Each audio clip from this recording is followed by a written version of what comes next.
Diagram base के तौर पर डेवलप करें, फिर रिमूव कर देंगे। ये मेरा प्लैनेट अर्थ है, हम प्लैनेट अर्थ से सेंटर की तरफ जा रहे हैं, तो हम डायग्राम ऐसे ड्रॉ करते हैं। मतलब ये आपने जो पीस निकाला है, ये आपने इस तरह से निकाला है। कई बार स्टूडेंट्स इस डायग्राम को ही मिस इंटरप्रेट कर जाते हैं। जैसे हमने आपको ये डायग्राम शुरू में खोलकर दिखाया, आपको ये क्लैरिटी अपने दिमाग में बहुत अच्छे से रखनी पड़ेगी। हम जब इसको ऐसा ट्राइंगल बना रहे हैं, तो हम टॉप से सेंटर की तरफ जा रहे हैं, ये आपको जज करना है। हमारा डायग्राम इससे ज्यादा डिपिक्टिव बनेगा, ये रेफरेंस पॉइंट के लिए। मान लीजिए कि आपने डिसाइड करा नहीं, आप ऐसा नहीं लेना चाहते, you want to take diagram like this, you want to take this piece of planet Earth, तो आपका यहां शुरू होगा कोर ऑफ द अर्थ। आपको बात समझ में आ रही है?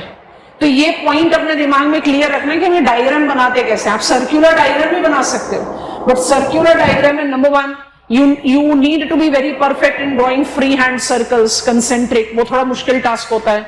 Number two, you have got bigger area to cover in diagram, तो छोटा एक पीस निकाल कर एग्जामिनर को बता देने में you are saving your time, you are drawing a better diagram than the complete circle, तो चॉइस हमेशा ट्रायंगुलर अच्छी रहती है। So be cautious with it, removing it। हम कौन सा डायग्राम पीस निकाल रहे हैं? हम अपने प्लैनेट अर्थ का ये वाला पीस आउट कर रहे हैं। I think this is comfortable. ये मेरा बेस है, हम थोड़ी देर बाद इसको हटा देंगे। अब हम इसको एनलार्ज कर रहे हैं।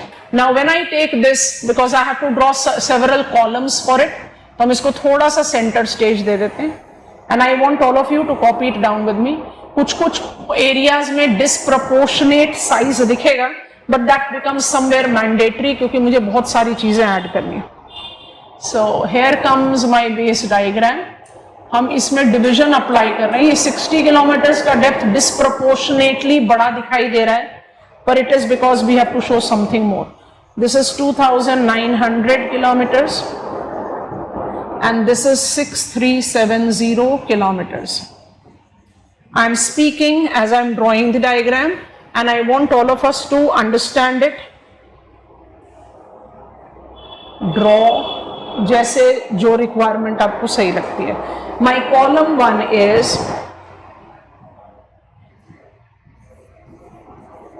compositional layers of Earth's interiors। अब इसके बाद ना, जैसे हमने रॉक्स पढ़ा था, अगर आप लोग याद करोगे, we had so many things to learn in rocks, but rocks में हमने जैसे टैब्यूलर रिप्रेजेंटेशन क्रिएट आउट करना शुरू किया, इट बिकेम ईजियर। माने bulk of information I could easily stick in my brain. बिल्कुल उसी तरीके से अब इसी में आप सारे फैक्ट्स ऐड कर सकते हो बहुत आराम से।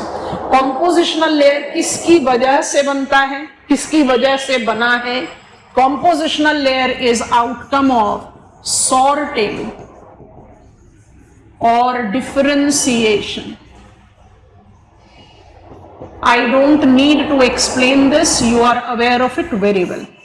It is the outcome of sorting or differentiation. तो इसकी वजह से क्या क्या बना? इसकी वजह से मेरे पास 3 concentric layers हैं जो अलग अलग साइज के हैं, ठीक है? The topmost layer of the earth is called Sial, intermediate is called Sima, and innermost is called Nife. सियाल, सीमा, निफे का सिनोनिमस एक्सप्रेशन भी लिया जा सकता है, क्योंकि हमने इसको कंपोजिशनल लिया है, इसलिए we are taking up the reference of it. Crust stands synonymous to sial, mantle stands synonymous to sima, and core stands synonymous to nife. ठीक है, हमारे प्लैनेट अर्थ के कितने कंसेंट्रिक शेल्स हो गए? 3। कौन कौन से हो गए? Crust, mental, core. अगर आप इसको कॉम्पोजिशनल नेम देना चाहते हो तो क्या बोलोगे? Crust, the outer most layer of earth's interiors, is also called sial. Sial क्यों बोलते हैं? डिफरेंशिएशन का इफेक्टिविटी है। It is made up of lightest density material, silica and aluminium. Silica aluminium होने की वजह से, अब अच्छा डिफरेंशिएशन का प्रोसेस रिकॉल करो। Gravity transfer of heavier substances in lighter substances moving towards the surface। इसका मतलब जब आप compositional layer या differentiation की बात कर रहे हो, तब आप किसकी बात by default कर रहे हैं? Density increases with increase in depth. समझ में आ गया? सॉर्टिंग और डिफरेंशिएशन आपको क्या चीज बता देगा? Density will increase with increasing depth. ठीक है, सो हम density increase with increasing depth के बारे में जब बात करें तो I can specify some of the values लिख देते हैं. सियाल लाइटेस्ट डेंसिटी यहां पर लिखेंगे because I need space. So 2.8 grams lightest density. और जब आप कोर में जाते हो तो आपकी डेंसिटी कितनी हो गई? You will have densest crust 11 से 13 ग्राम. माने आपने डेंसिटी को कैसे इंक्रीज कर दिया? Sial, silica, aluminium and nickel and iron. So iron we know that represents heavier substance, right? So ये आपका हुआ 2.8 ग्राम्स, ये हो गया आपका 4.7 ग्राम्स, और ये आ गया आपका बिकॉज 2900 से 6300 है तो 11 to 13 ग्राम्स. 0.1 यहां तक लिख लिया तो 2 मिनट रुक जाएंगे.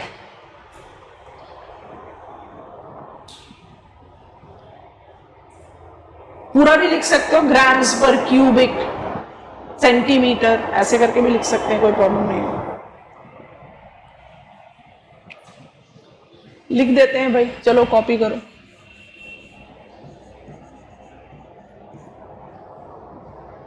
And now drop your pen for a while. Since the origin of crust of planet Earth, there has been the beginning of the process called differentiation, which is still on. This process led to settling down of heavier substances in and lighter substances coming towards the surface. That generated concentric compositional shells for Earth's interiors. These are called Sial, Sima, Nife. Density goes on increasing with increasing depth. Aluminium, silica, निकल, iron, नाम बोलते ही पता चल रहा है कि आप density increase कर रहे हैं. So there is one single statement that I can apply with compositional layer, that density in earth's interiors goes on increasing with increasing depth. There is no ifs and buts. और यही चीज हमने associate किया था with the structural characteristics of solar system, कि जितना centre पे चलते चले जाओगे डेंसिटी ज्यादा होगा, बाहर जाओगे तो लाइटर होगा. So that kind of characteristics है. यहां तक बात समझ में आ गई. कॉम्पोजिशनल स्टडी कंप्लीट नहीं होती जब तक आप इसमें एक और पॉइंट ऐड नहीं करते. अब उस पॉइंट को ऐड करने के लिए थोड़ा सा इसको इधर एडजस्ट करेंगे, because here I want to right mechanical layers. तो अभी थोड़ी देर में वहां पर आते हैं. जब आप स्टडी कर रहे हो कॉम्पोजिशनल लेयर, तो compositional layer associate itself with something very interesting which is called discontinuity.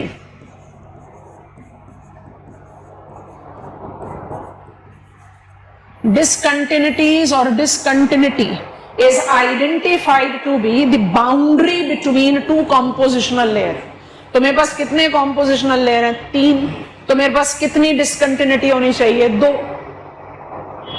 One which is separating crust from mantle, बिल्कुल सही है, लेकिन ज्यादा सही क्या होगा? One that is separating Sial from Sima, क्योंकि आप compositional layer crust mantle की जगह Sial Sima ज्यादा अच्छा डिमार्केट करते हैं. So one that is separating Sial Sima, so उसकी डेप्थ कहाँ होगी? कलर चेंज कर देते हैं ताकि बिल्कुल अलग से दिखाई दे. I have that discontinuity at the depth of 60 kilometers. Boundary between Sial and Sima is called Moho discontinuity. Moho comes up from Mohorovic, erstwhile. There was a country once upon a time on the map of the world called Yugoslavia. Now it is not. It has got disintegrated.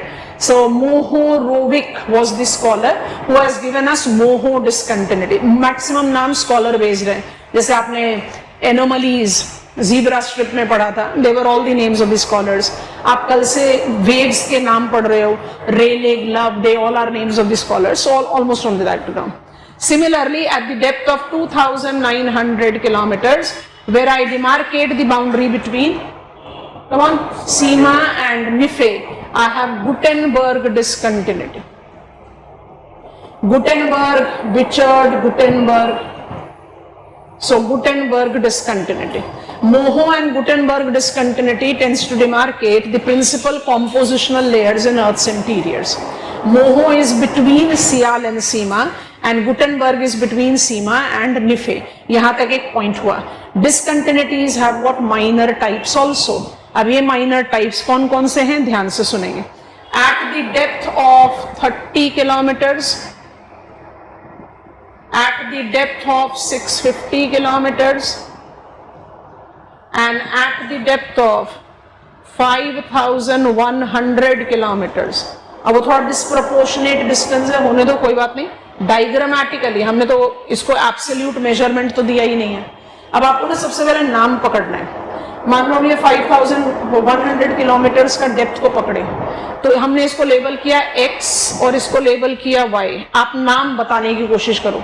आप x को क्या क्या नाम दे सकते हैं? You know that it is core. From 2900 kilometers to 6370 kilometre core है, लेकिन core का जो पार्ट हमने डिमार्केट किया जिसको हमने x बोल रहे हैं, उसको आप क्या क्या नाम दे सकते हो? जल्दी जल्दी सोच रहा। शाबाश। अपर कोर, आउटर कोर, है ना? और एक और नाम सोचो, लाइटर निफे। अपर कोर, आउटर कोर, लाइटर निफे। अच्छा, उसी कंटिन्यूटी में y का नाम सोचो, इनर, लोअर, डेंसर है nife. But x is lighter nife and y is denser nife. बात समझ में आ रहा है? बिल्कुल उसी लॉजिक में आप इनको डिमार्केट कर सकते हो। a और b लिख देते हैं। a बताओ, आउटर मेंटल या sial, outer mantle, upper mantle, lighter sima. B क्या होगा? Inner mantle, lower mantle, denser sima. नाम आसान हो गया ना? अच्छा, ये जो आपके डिवीजन, सब डिवीजन है of the compositional layer, that also correlates to discontinuity. अब इन डिसकंटिन्यूटीज का क्या नाम है? इन डिसकंटिन्यूटीज का नाम लिखते हैं, ये है कोनार्ड डिसकंटिन्यूटी। किस डेप्थ पर? 30 किलोमीटर। ये है रेपिटी डिसकंटिन्यूटी, जिसके बारे में कल भी बात कर रहे थे। विच डेप्थ? 650 किलोमीटर्स। कुछ टेक्स्ट बुक में मिलेगा 700 किलोमीटर, घबराना नहीं है, 10-50 किलोमीटर इधर उधर कोई प्रॉब्लम नहीं है। And 5100 is lemon discontinuity. तो आपके डिसकंटिन्यूटी हो गए 5, 2 मेजर है और 3 माइनर है। आपके पास एक पॉइंट का सारा इंफॉर्मेशन क्रिएट आउट हो गया। जो चीजें नहीं लिखी हैं उसको एक बार लिख लो और पेन ड्रॉप करो। अब हम रिपीट कर रहे हैं, उसको ध्यान से सुनना। एक और पॉइंट ऐड कर सकते हो, यहीं पर ही ऐड कर देंगे, अभी करते हैं। पहले आप इसको लिख लें सारा।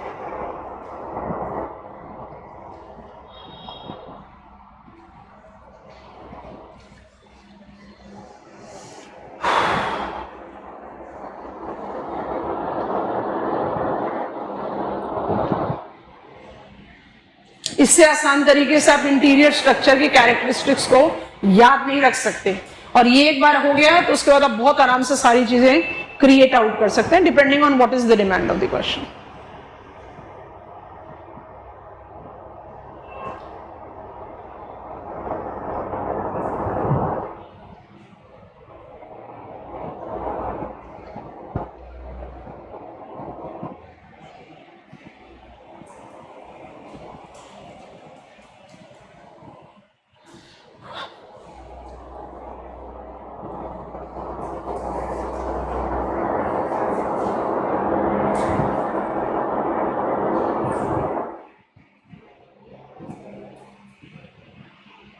I am waiting for your go ahead.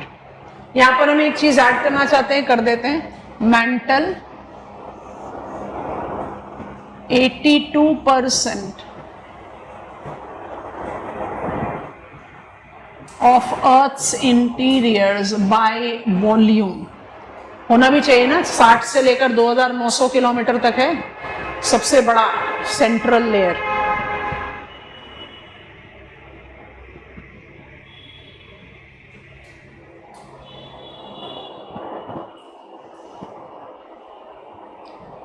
Okay class, you need to drop your pen. अच्छा, हम रुके हुए हैं, चलो जल्दी कॉपी करके हमें गो अहेड दे दो।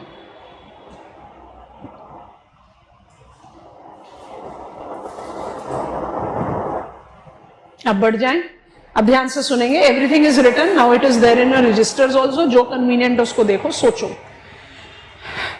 Since the beginning of origin and evolution of solar system and thus the development of planet Earth as one of the constituent of solar system, there has been the beginning of the process of sorting or differentiation, because it is essentially believed, and we don't have any reason to believe otherwise, that proto-planet Earth, हमने आपको एक और term बताया था, primordial mass was molten and it eventually cooled and solidified. ये cooling and solidification 100% done हो गया surface के लिए, but interior still molten. Sorting or differentiation is the process of transferring heavier substances in and lighter substances coming towards the surface. This process have created concentric compositional interior structure of Earth. These concentric layers of Earth's interiors are called crust, mantle and core.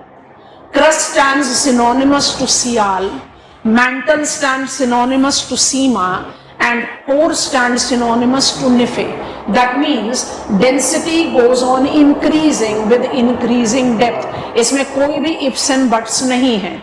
When I try to take characteristics, अब हम characteristics लिखना चाह रहे हैं, main examination मुझे लिखना पड़ेगा. So I'm writing characteristics of crust. What will I write? Crust is the outermost layer of Earth's structure. It extends up to the depth of 60 kilometers. It is essentially made up of lightest density material Sial. Its density is not more than 2.8 grams per cubic centimeter. It is concluded at Mohorovic or Moho discontinuity and is believed to have Conard discontinuity in between. अब discontinuity को आप कैसे define करते हो? It is the boundary between the compositional layer. How many discontinuities can be distinguished? दो, major, minor. What will be the definition of major discontinuity? Those discontinuities or boundaries which separates major compositional layer. तो कितने major discontinuity हो गए हमारे पास? दो. सियाल सीमा को अलग करता है मोहो और सीमा निफे को अलग करता है Gutenberg. However, with increasing depth, I find 5 discontinuity. अब हम डेप्थ की तरफ बढ़ रहे हैं. ये डेप्थ है, ये वर्टिकल है, ये नीचे है, ये ट्रूली नीचे है. अब इसको आप डायग्राम से देखो या खुद विजुअलाइज करने की कोशिश करो. Surface at the depth of 30 kilometres Konrad, at the depth of 60 kilometers Moho, at the depth of 650 kilometers Repeti, at the depth of 2900 kilometers Gutenberg, and at the depth of 5100 kilometers Lehman. जिसमें कोई point of guessing नहीं है कि Konrad, रेपेटी और lemon हो गए minor. पर discontinuity का डेफिनेशन क्या हुआ? Boundary between compositional layers. ये वाला कॉलम बिल्कुल क्लियर हो गया. इसमें हमने एक टेल एंडर ऐड कर दिया and I think it goes logical. 60 kilometre से लेकर 2900 किलोमीटर तक आप जाओगे तो by default mental is occupying maximum more than 80% of earth's interiors by volume. So that is definitely by volume the biggest. Otherwise important तीनों ही layer है. Core की वजह से ही तो मेरे पास मैग्नेटिक फील्ड था. तो एवरी लेयर इज इंपॉर्टेंट. यहां पर हम इंपॉर्टेंस की बात नहीं कर रहे. But have you wondered, we have done one part of our earth's interiors but we have not encountered the term that we have been commonly using. हमने discard कर दिया कॉन्टिनेंट ड्रिफ्ट थ्योरी को. Sial can not float over sima and tail ender में डाला Arthur Holmes said lithosphere floats over asthenosphere. पर वो terms तो हमारे रेडार पर आए ही नहीं. So how do I include those layers which are much commonly used in geomorphic studies? अब उसको ऐड ऑन करने के लिए इस डायग्राम को थोड़ा सा उधर एडजस्ट करेंगे. अभी भी हम interior structure of the earth ही पढ़ रहे हैं, पर अब हम क्या ऐड करेंगे? नाउ वी आर एडिंग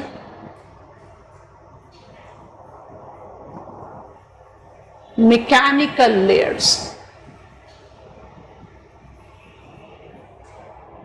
अभी हमने क्या पढ़ लिया है? Compositional layers. अब हम क्या पढ़ने जा रहे हैं? Mechanical layers. अब एक मिनट के लिए पहले ट्रिक सुन लो जैसे हम लिख रहे हैं, उसके बाद हमारे साथ साथ लिखते जाना. अब जैसे हमने लिखा लिथोस्फेयर, आप जानते हैं इसके बारे में. तो मेरा पहला मैकेनिकल लेयर है. अब इस डायग्राम में एरो स्ट्रेच आउट नहीं कर रहे, मैं सब हो जाएगा, डायग्राम को रहने देते हैं रेफरेंस के लिए. मेरा पहला मैकेनिकल लेयर है लिथोस्फेयर. ठीक है, तो हम ब्रैकेट में कौन सा डेप्थ लिखेंगे? कहां तक? So from surface 100 kilometers.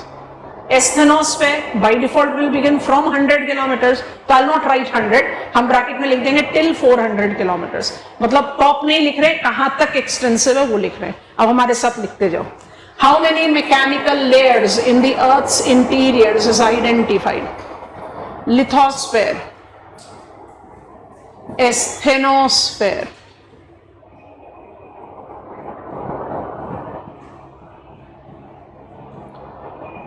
mesosphere,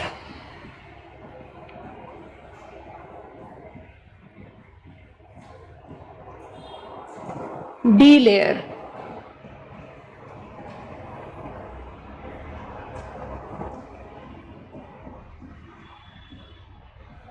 outer liquid core,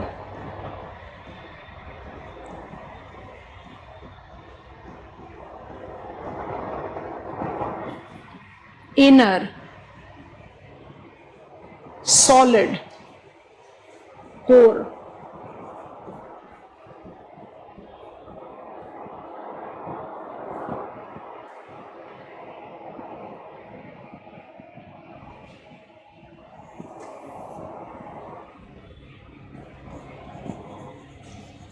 temperature in Earth's interiors.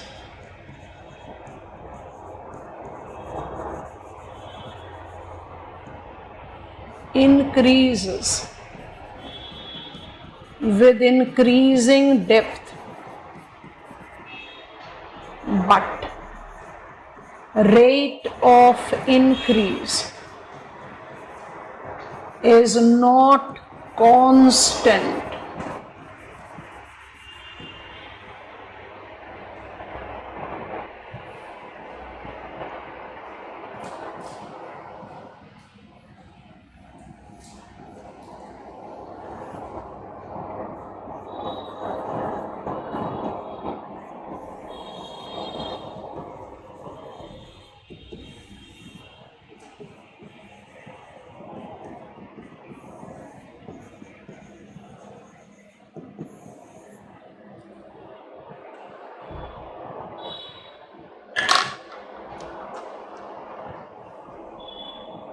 पूरा synopsis of earth's interior structure हमारे सामने रेडी हो गया, और इससे कोई आसान तरीका नहीं हो सकता अर्थ्स इंटीरियर्स को पढ़ने के लिए.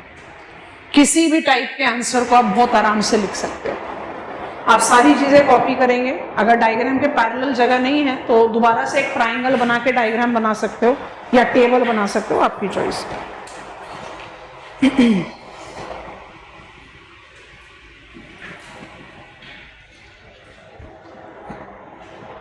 Give me go ahead once it is done.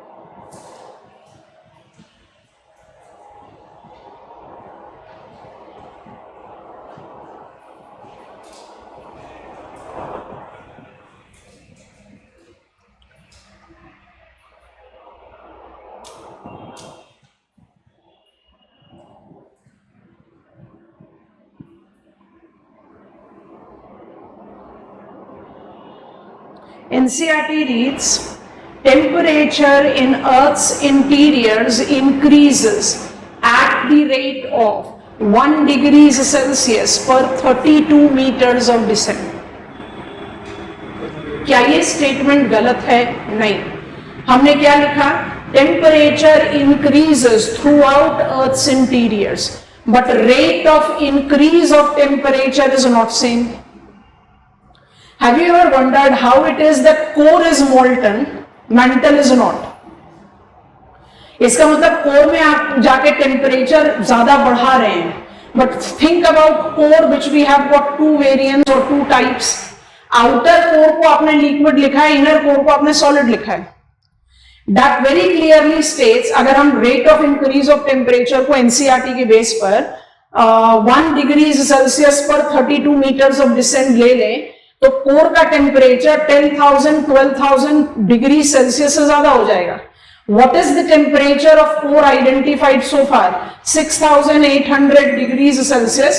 That is more or less corresponding to the photosphere temperature of sun. What is the surface temperature of sun? 6,000 degrees Celsius. What is the temperature of Earth's core identified to be at approximate 6,800 degrees Celsius? 6,800 degrees Celsius बहुत clearly, बहुत छोटा सा mathematics करना है, बता रहा है कि temperature increase is not constant eight 32 metres का डिसेंड करो और 1 डिग्री सेल्सियस टेम्परेचर बढ़ेगा. So rate of increase of temperature is not same. However yes, temperature keeps on increasing with earth's interiors. Rate temperature increase होने के पीछे reason क्या है? एक तो ग्रेविटी मूवमेंट ऑफ मटीरियल है और दूसरा अर्थ्स इंटीरियर जो है उसका अपना हीट जेनेसिस सोर्स है, रेडियो एक्टिव इंटीरियर है core, which is capable of generating its own heat, and that is the reason we have got the temperature rise in Earth's interiors. So unlike our column 1 where we were very clear, density increases with increasing depth, kuch ifs but mat karo, but temperature of course increases with increasing depth, but rate of increase of temperature do not remain same. क्या manipulate करता है temperature को, उसको जज करने के लिए इन layers का नाम पता होना चाहिए. अब outer most layer of the earth is called lithosphere. अब आप आंसर लिख रहे हो, इंटीरियर स्ट्रक्चर ऑफ द अर्थ हमारे सिलेबस का टॉपिक है. मान लीजिए एग्जामिनर ने आपको बोला राइट कैरेक्टरिस्टिक्स ऑफ लिथोस्फेयर, तो लिखने के लिए करोगे क्या? यहां से नाम उठाया, थोड़ा सा आपको एट ईज बनाने की कोशिश कर रहे हैं, फिर हम समझा रहे हैं ये सॉलिड, प्लास्टिक, लिक्विड क्या लिखा है. हम लिथोस्फेयर की कैरेक्टरिस्टिक्स लिख रहे हैं तो कैसे लिखेंगे? It is outermost mechanical layer of Earth's interior structure. It extends up to the depth of 100 kilometers. अब इधर से information derive करो. It is thus comprised of all Sial and upper 40 kilometers of Sima. It is thus comprised of lightest density rocks, 2.8 grams per cubic centimeters, and lighter Sial. It is incorporating Conard discontinuity and Moho discontinuity. यही तो लिखोगे. लिखने के लिए content या जो factual information है वो तो यही रहेगा. अब एग्जामिनर आपको क्या कंपल्शन दे रहा है उस हिसाब से आप अपना कंटेंट क्रिएट करेंगे.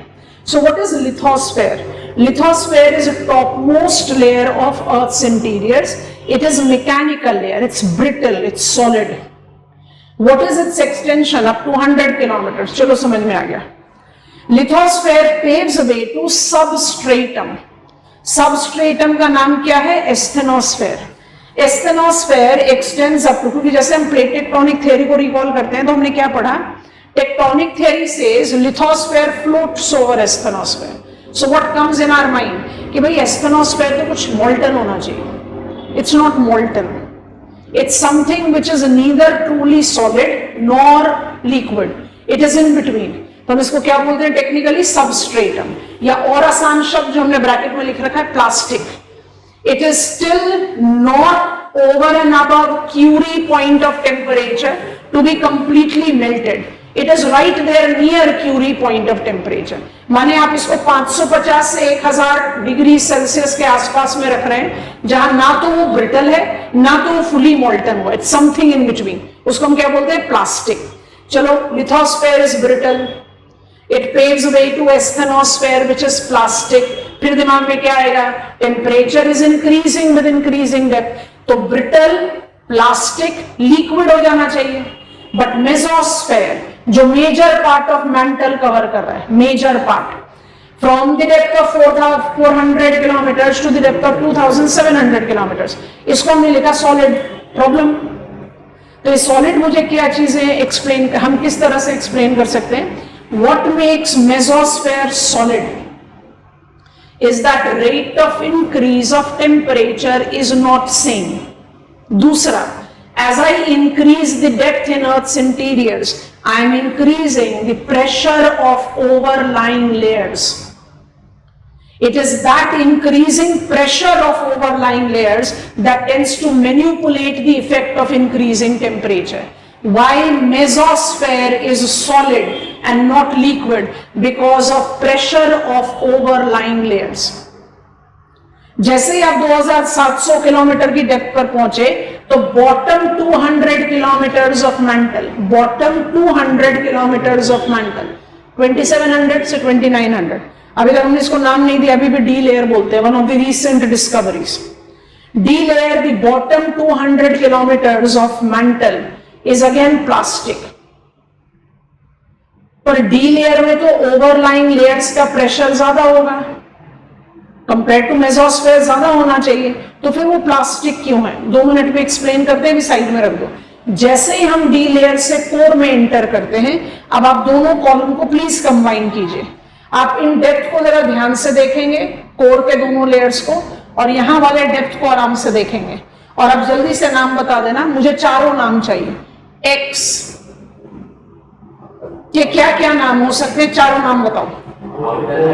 Outer core, outer core, upper core, come on, lighter nife, liquid core. क्योंकि बिल्कुल ओवरलैप कर रहा है, मैकेनिकल एंड कॉम्पोजिशनल. ठीक है, अच्छा, what is making outer core liquid? हमने कहा मेसोस्फेयर सॉलिड है क्योंकि उसके पास प्रेशर ऑफ ओवरलाइंग लेयर है. तो भाई प्रेशर तो और बढ़ गया ना कोर पे जाके.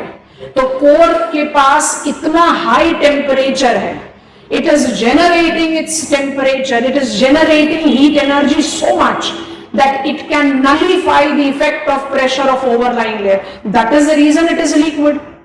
अब इमेजिन करो आउटर लिक्विड कोर को, जो radio active interiors of the अर्थ है, जो अपना खुद हीट जनरेट कर रहा है, वो इतना हीट जनरेट कर रहा है कि जो प्रेशर ऑफ ओवरलाइंग लेयर्स है उसको उसने नलीफाई कर दिया, उसका इफेक्ट नहीं है. It is the only liquid layer in our earth's interiors. और बिल्कुल इस लिक्विड लेयर को जो फ्रिंज कर रहा है बॉटम 200 किलोमीटर्स ऑफ मैंटल, वो क्यों प्लास्टिक है? क्योंकि वो इस हीटेड सरफेस के कॉन्टैक्ट में, मतलब you have that high temperature that you are in the capacity to reduce, minimize, nullify effect of pressure of overlying layer. नहीं तो आपने तो मेसोस्फेयर, जब आप टेक्स्ट रीड करते हो तो एक सॉर्ट ऑफ कंट्राडिक्शन लगता है कि मतलब ये तो आप अपनी कन्वीनियंस वाली बात कर रहे हो कि सरफेस इज सॉलिड, चलो समझ में आ गया. Asthenosphere is plastic because temperature increases with increasing depth. फिर आप कहते हैं ना मेसोस्फेयर तो सॉलिड हो गया क्योंकि प्रेशर ऑफ ओवरलाइंग लेयर है. तो भी प्रेशर तो बढ़ता ही चला जाएगा. तो why it is so that mesosphere paves way to plastic again and plastic paves way to liquid. मेरे ख्याल से हमने आपको समझा दिया. अब plastic paved way to liquid, ये भी डाइजेस्टेबल हो गया, पर जैसे ही हम अर्थ के इनर मोस्ट लेयर पर आते हैं उसको फिर कह देते हैं सॉलिड. अब टेक्स्ट बुक कहते हैं it is solid because of overlying pressure of strata. Convincing नहीं लगता क्योंकि प्रेशर ऑफ ओवरलाइंग स्ट्रेटा तो आउटर कोर में भी होगा ना, कम थोड़ी होगा वहां पर. इनर कोर में ज्यादा होगा, अग्रीड, बट आउटर कोर में भी तो होना चाहिए. यहां पर हम एक साइलेंट मैसेज ले सकते हैं जो हमारे इस ग्रीन स्टेटमेंट को और ज्यादा वैलिडेट करता है. Temperature increases throughout in earth's interiors, but temperature increase rate is not constant. Inner core solid होने के पीछे एक reason pressure of overlying layer हो सकता है, हम उसको रूल आउट नहीं करते, लेकिन जब हम उसको आउटर कोर के लिक्विड होने से एसोसिएट करें तो that argument seems to be not complete. तो हम दूसरा क्या रीजन ढूंढ सकते हैं? दैट रेडियो एक्टिव कंसेंट्रेशन और radio active nature of core decreases below Lehman discontinuity. Heat generation कम है इनर कोर में, प्रेशर ऑफ ओवरलाइंग लेयर ज्यादा है इनर कोर में, दोनों को कंबाइन कर देते हैं तो वो सॉलिड प्रूव हो जाता है. मतलब सबसे ज्यादा active radio active zone, heat generation zone in earth's interiors कौन सा हो गया? Only liquid layer in earth's interiors. उसका नाम क्या है? Outer liquid core. समझ में आ गया? हम एक बार और बोल रहे हैं, कुछ नहीं लिखना है, आपके दिमाग में लिखा गया ये. और आपको अगर कंटेंट डेवलप, मान लो अब आप लिखते हो mantle, before I repeat plastic and liquid.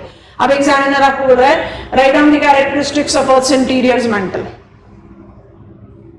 ठीक है, मैंटल के बारे में क्या लिखोगे? It is the intermediate layer of earth's interiors which extends from Mohorovic discontinuity to Gutenberg discontinuity. It accounts for 82% of Earth's interiors by volume.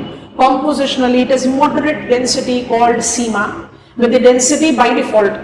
जब आप इसको 60 किलोमीटर से शुरू कर रहे हो और 2900 किलोमीटर तक ले जा रहे हो तो डेंसिटी का रेंज है, बट हम एवरेज वैल्यू लेकर चलते हैं तो हम भी से इट इज 4.7 ग्राम्स पर क्यूबिक सेंटीमीटर. ये हो गया. It is comprised of lithosphere, asthenosphere, mesosphere, D-layer. Yes, no. It is comprised of lithosphere, come on, asthenosphere, mesosphere and D-layer. माने mechanically mantle सबसे ज्यादा डाइवर्स है. mantle के बाद डाइवर्स कौन है? कोर. क्रस्ट तो मैकेनिकली लिथोस्फेयर. अच्छा, इसमें एक और चीज ऐड कर लो, जहां से शुरू किया था. हम जब भी क्रस्ट नाम लेते हैं, टेक्निकली नॉट हियर, जब भी हम क्रस्ट नाम लेते हैं हम कहते हैं क्रस्ट के दो टाइप हैं, continental crust and oceanic crust. जब बिगिनिंग में थे तो कहा एनसीईआरटी का सपोर्ट लेकर continental crust is granitic, oceanic crust is basaltic, क्योंकि continental crust is lighter density like granite and oceanic crust is denser like basalt. आपको उसका रीजन मिल गया. Lithosphere is divided into continental crust and oceanic crust. Continental crust is largely likely to be all sialic. Oceanic crust will be SEMA.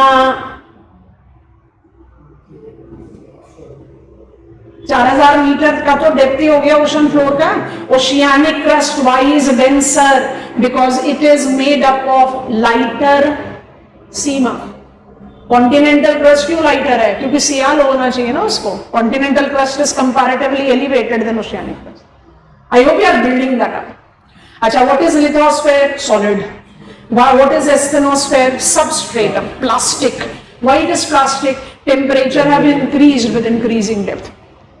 Why mesosphere is solid?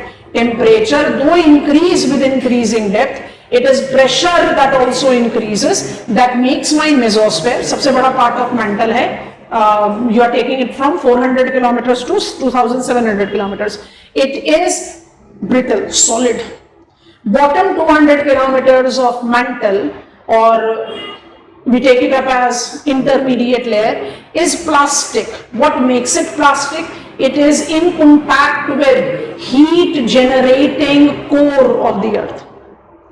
जो heat generating core है उसकी वजह से plastic तो है ना, तो यहां खुद का हीट जनरेशन है और definitely pressure of overlying layers है. What makes outer core liquid? It has got such immense generation of heat that it is capable of nullifying the effect of increasing pressure.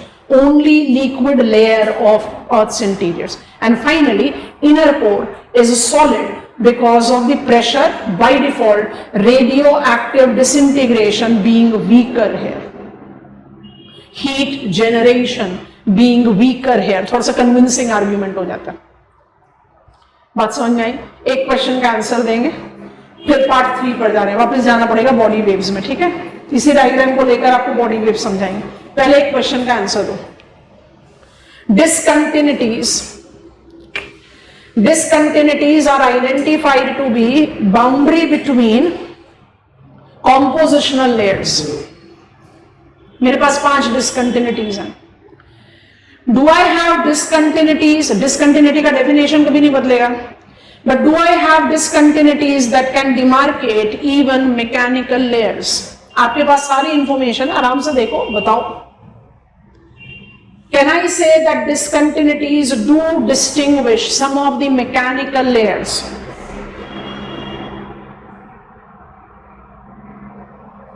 बताइए.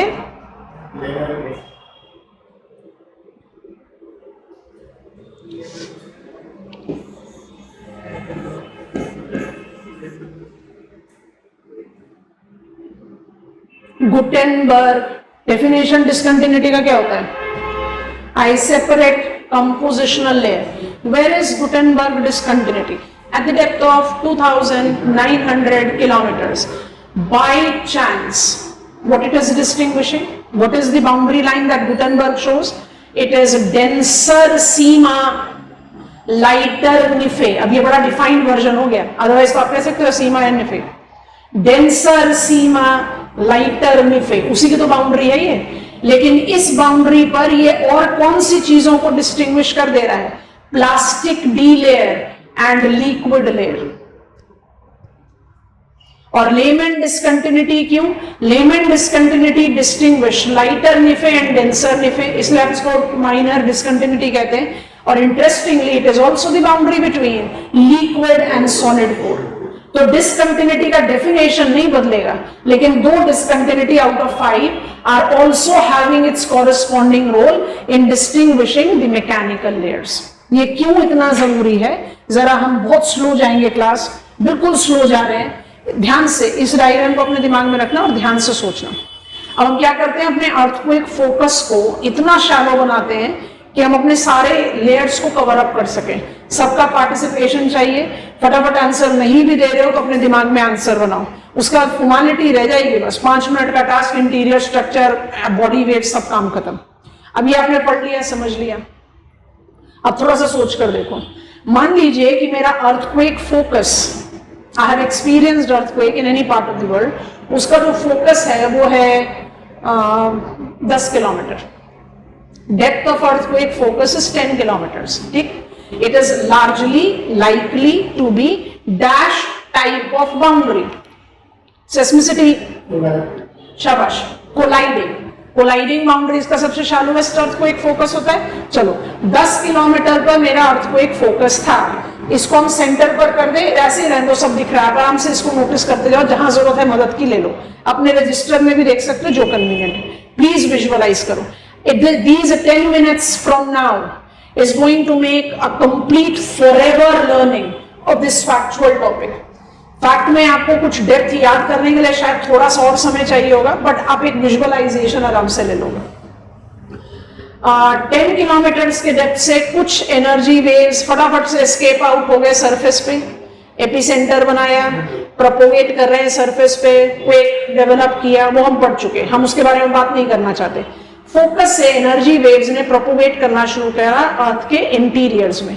अब हमें पता है कि इनको कहते हैं बॉडी वेव्स. हम पकड़ रहे हैं बॉडी वेव्स, पीएनएस. बोलने में आसानी रहेगा इसलिए पीएनएस, नहीं तो हमने आपको एडवाइस किया है कि आप इसको हमेशा फोकस करेंगे एज कंप्रेशनल एंड डिस्टॉर्शनल. चलिए, हम पी और एस वेव्स 10 किलोमीटर्स की डेप्थ से अर्थ के इंटीरियर्स में जा रहे हैं. 10 किलोमीटर से चलते हुए हम पहुंचे सबसे पहले 30 किलोमीटर की डेप्थ पर. क्या एनकाउंटर हुआ? जल्दी जल्दी, क्या एनकाउंटर हुआ? Konrad discontinuity. क्या हमारे प्रोपोगेशन या मूवमेंट के बिहेवियर में कोई फर्क आएगा? नहीं. क्यों नहीं आएगा? क्योंकि हम अभी तो ब्रिटल लेयर पर ही हैं. तो both of us P and S will be crossing Conrad discontinuity as if it is not there. क्योंकि आप तो सेम सीआर लेयर पर हो, कुछ ज्यादा डिफरेंस नहीं. जैसे ही आप और आगे प्रोपोगेट करते हो, we have reached the depth of 60 kilometres. नाम बताओ. Moho discontinuity. We will be influenced by Moho discontinuity in our propagation? नहीं, because Moho discontinuity is also very well within lithosphere. Come on, P waves can propagate in all the mediums. S can propagate only in solid. आपको medium का change चाहिए. 60 kilometres को भी आप ऐसे cross करोगे जैसे कोई कुछ एनकाउंटर नहीं हुआ, माने कोई स्पीड ब्रेकर, कोई जर्क, कुछ नहीं.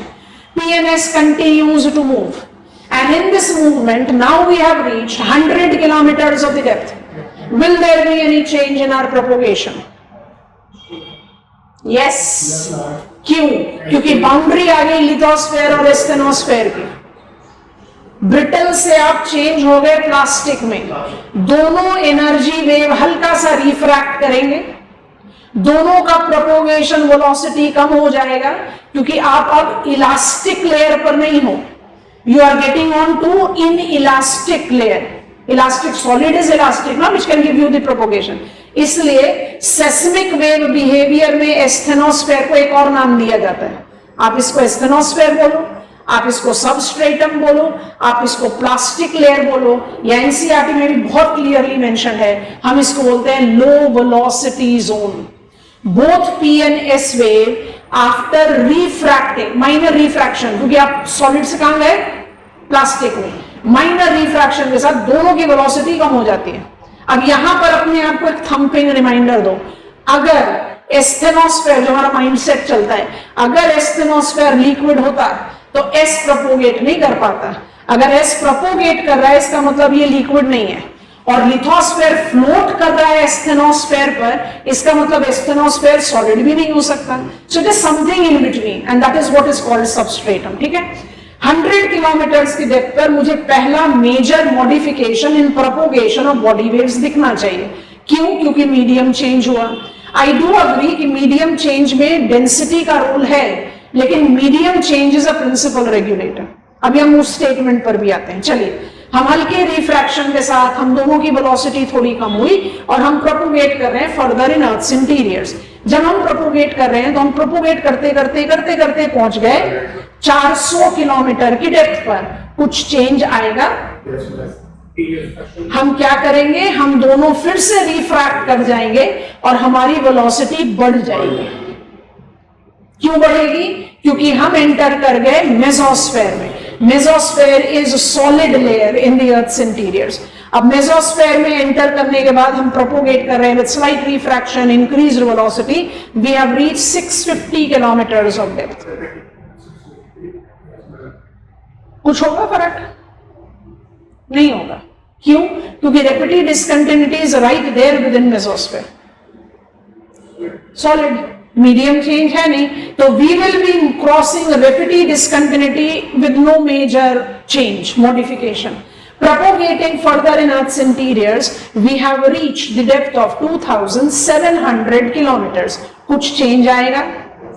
आएगा। क्या चेंज आएगा?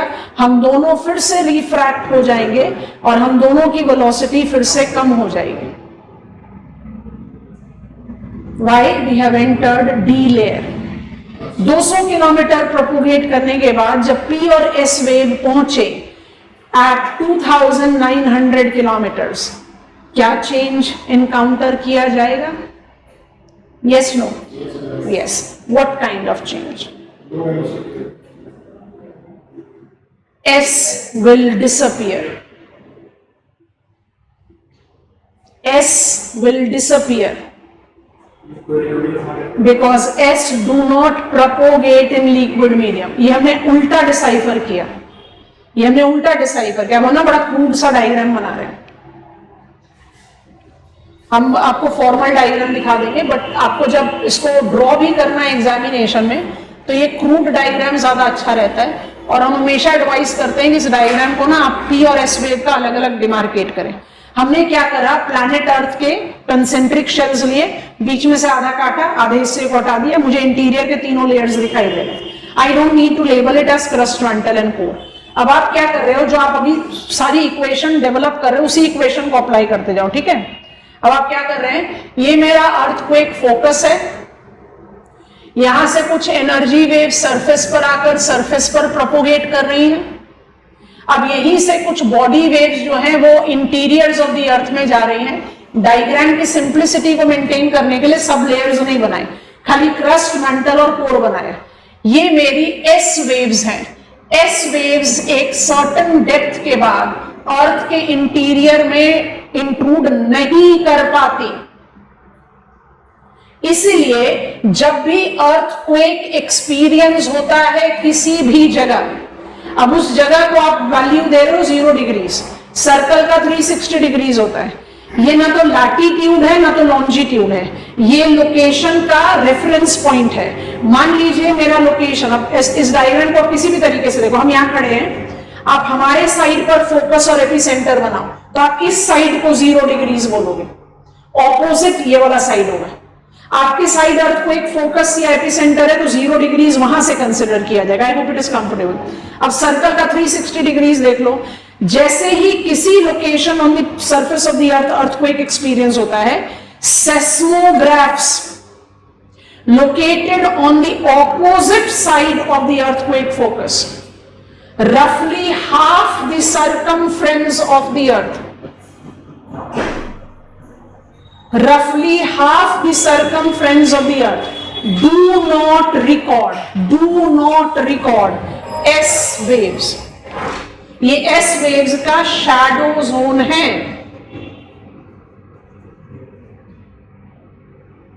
S wave इतना बड़ा shadow zone कैसे बनाता है? shadow zone का definition आप बताओ. That part of Earth's surface where seismographs fail to record body wave. Seismograph तो इतना सोफिस्टिकेटेड इंस्ट्रूमेंट है. कई बार ऐसा होता है कि आप अपने पीयर ग्रुप से या न्यूज़पेपर में सुनोगे आज अर्थक्वेक ट्रेमर आए थे, आप बोलोगे आए थे, मुझे तो पता भी नहीं चला. पर सेस्मोग्राफ उसको रिकॉर्ड कर रहा है. सेस्मोग्राफ सिर्फ उसको रिकॉर्ड नहीं कर रहा जो ट्रेमर्स आ रहे हैं, वो उनको भी रिकॉर्ड कर रहा है जो इवेंचुअली बड़ा डिस्टेंस ट्रैवल करके सरफेस तक पहुंचते हैं. तो seismograph can not miss out on recording body waves. Body waves वहां पहुंचती ही नहीं है.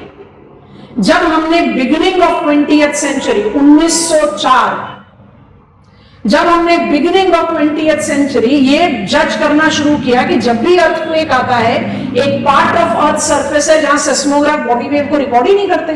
Then we started calculating and we gave it the name term shadow zone.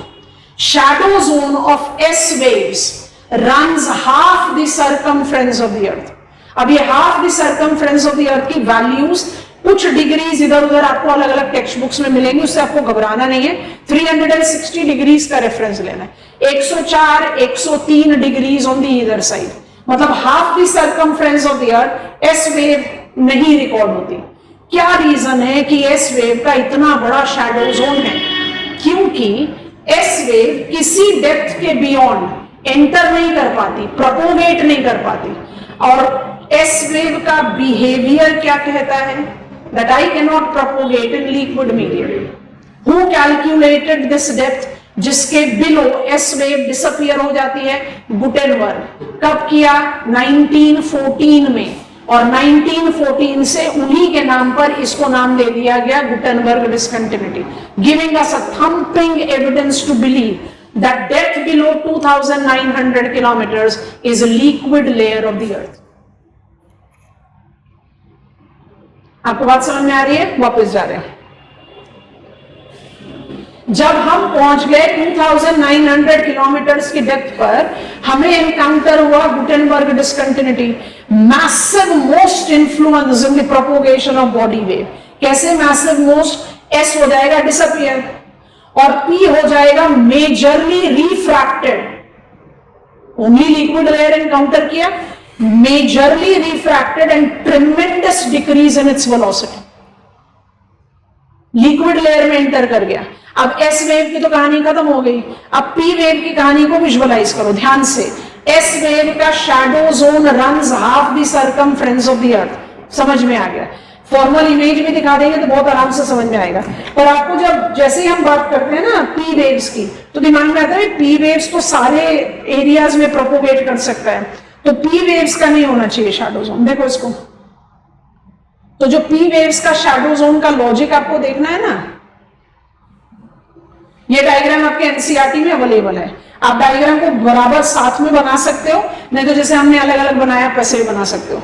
ये फोकस एपिसेंटर से S wave fails to penetrate below Gutenberg discontinuity. तो ये जो आपका half the circumference of the earth, इसमें 105 डिग्री से 105 डिग्री लिखा हुआ है, 360 degree. No direct S waves. क्यों? एस डिसअपियर कर गया. अब आप देखो कि पी वेव्स का भी शैडो जोन है. It's smaller in size and it is divided. It is roughly between 1045 to 140-43 degrees. एक दो डिग्रीज का डिफरेंस मिलेगा, ज्यादा डरना नहीं है. तो 103.5 डिग्रीज से 140-43 डिग्रीज. यहां पर कोई डायरेक्ट पी वेव्स नहीं आते. आपको भी नहीं, पी वेव्स का तो शैडो जोन नहीं बनना चाहिए. पी वेव्स तो प्रोपोगेट कर सकता है हर मीडियम में. अब मुझे अर्थ के इंटीरियर्स का मीडियम भी पता है. कौन कौन से मीडियम होते हैं? सॉलिड है, प्लास्टिक है, लिक्विड है. पी तो सब में प्रोपोगेट करेगा, तो क्यों बनाएगा? तो हमारा पी वेव एंटर कर गया गुटेनबर्ग. प्लीज विजुअलाइज करना. पी वेव ने गुटेनबर्ग में क्या किया? इमेंस रिफ्रैक्ट हुआ, ट्रिमेंडस डिप इन वेलोसिटी हुआ और उसका प्रोपोगेट करा, स्लो और प्रोपोगेट करा, जो आपको यहां दिखाई दे रहा है, कुछ लाइंस बना रखे हैं हमारे डायग्राम। जब ये प्रोपोगेट करके लेमन डिस्कंटिन्यूटी पहुंचता है, क्या इसके प्रोपोगेशन में चेंज आएगा? पहला क्या होगा? रिफ्रैक्ट करेगा। दूसरा क्या होगा? एसिलरेट करेगा। क्यों? क्योंकि आप सॉलिड लेयर पर आ गए। After this you have enter inner most part of the अर्थ। अब आपको बाहर निकलना है। अब आप बाहर निकलो। हम स्लो जा रहे हैं, थोड़ा सा विजुअलाइज करो, नहीं तो अपना ट्रायंगुलर डायग्राम देखो। हमारा पी वेव इनर कोर से बाहर निकल रहा है, तो इनर कोर से जैसे ही वो आया आउटर कोर में, लेमन डिस्कंटिन्यूटी पे रिफ्रैक्ट होकर स्लो डाउन हो जाएगा। गुटेनबर्ग डिस्कंटिन्यूटी रिफ्रैक्ट करके एसिलरेट हो जाएगा। 2700 किलोमीटर्स रिफ्रैक्ट करके फर्दर एसिलरेट हो जाएगा। पूरे मेसोस्फेयर को क्रॉस करते हुए जब वो पहुंचेगा 400 किलोमीटर के डेप्थ पर, तो रिफ्रैक्ट करके स्लो डाउन हो जाएगा, एस्थेनोस्फेयर पर आया। उसके बाद जब वो पहुंचा 100 किलोमीटर ऑफ डेप्थ, तो रिफ्रैक्ट करके एसिलरेट होकर तब जाकर सेस्मोग्राफ पर रिकॉर्ड होगा। Have you imagined how many times I have refracted? That refraction of P waves tends to make it generate shadow zones. Shadow zone for P wave is quarter the circumference of the earth, that too divided. ये जो degrees लिखे हैं, ये degrees किस point पर applicable होते हैं? Bye believing कि एपिसेंटर और फोकस 0 डिग्रीज पर है। इस डायग्राम को आप ऐसे घुमा दो, अगर ये आपका फोकस और एपिसेंटर है, तो opposite side between 105 to 105 degrees there will be shadow zone for S. आपको समझ में आ गया? जैसे ही हमने शैडो जोन को डिस्कवर किया और उसके बाद शैडो जोन की कैरेक्टरिस्टिक्स को डिफाइन करना शुरू किया, हमें क्या पता चला? हेट्रोजेनिटी ऑफ अर्थ्स इंटीरियर्स, कि अर्थ का इंटीरियर जो है वो हेट्रोजेनस है। What is the big deal? Heterogeneity तो हमें शुरू से ही पता था। Origin and evolution of earth's crust is based on sorting and differentiation. हम किस हेट्रोजेनिटी की बात कर रहे हैं? हम किस हेट्रोजेनिटी की बात कर रहे हैं? Good Chandrabhan, come on, mechanical, because P and S waves propagation behavior is regulated by mechanical characteristics. Agreed. अगर प्रेशर ऑफ ओवरलाइंग लेयर नहीं होता तो मेसोस्फेयर सॉलिड थोड़ी होता। तो my propagation of body waves is not influenced by density, गलत है, but it is more influenced by medium. और ये मीडियम का चेंज इतना स्विफ्ट है कि P wave, which is capable of propagating via all the mediums, also tends to develop shadows. I hope you have understood it. तो हमें, अच्छा, कल से एक चीज बार बार बोल रहे थे, मेरे ख्याल से अब आपको चीज समझ में आ गई होगी। Why we are so sure कि 2900 किलोमीटर पर गुटेनबर्ग डिस्कंटिन्यूटी है, but we are not very sure कि रेपिटिव डिस्कंटिन्यूटी 650 पर है कि 700 किलोमीटर पर है। ऐसा क्यों? ऐसा क्यों? वहां पर मीडियम चेंज नहीं हुआ, तो बॉडी वेव के प्रोपोगेशन बिहेवियर में कोई चेंज नहीं आया। गुटेनबर्ग डिस्कंटिन्यूटी में तो इतना मैसिव चेंज आता है कि एस तो डिसअपियर ही कर जाता है। तो जैसे ही आपने एस का शैडो जोन कैलकुलेट किया, आपने कैलकुलेट कर लिया कि S do not penetrate below the depth of 2900 kilometres. ये indirect source of study of earth interiors है। और एस अगर पेनिट्रेट नहीं कर रहा बिलो 2900 किलोमीटर, ये मुझे क्या इंफॉर्मेशन दे रहा है? कि भाई 2900 किलोमीटर पर लिक्विड लेयर शुरू हो जाता है। आई होप यू हैव अंडरस्टूड। अगर आपसे क्वेश्चन पूछता है right note on characteristics of earth interiors, हम वापस आ रहे हैं इस डायग्राम में।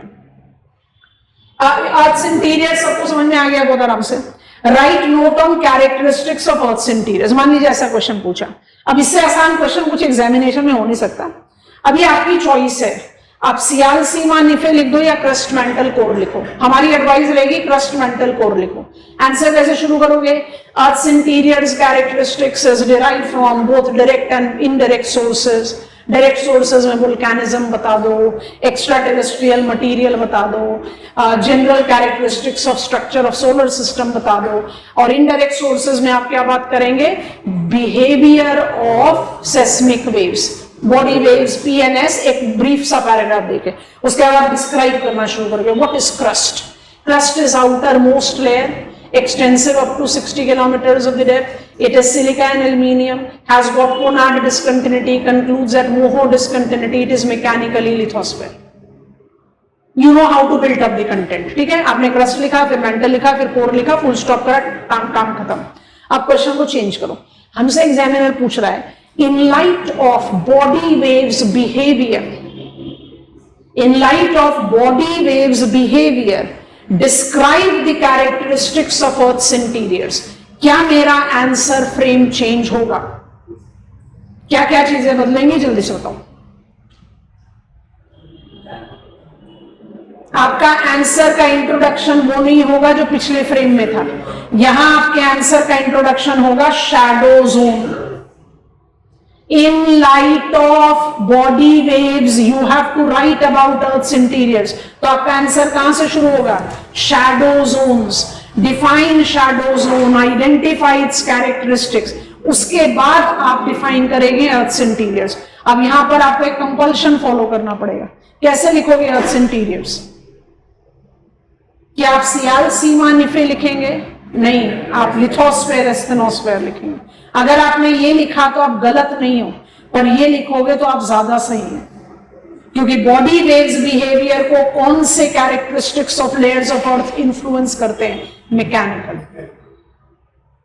आपको बात समझ में आ गई है? इंटीरियर स्ट्रक्चर हो गया, कल की क्लास में हमने पी और एस वेव समझ लिया था।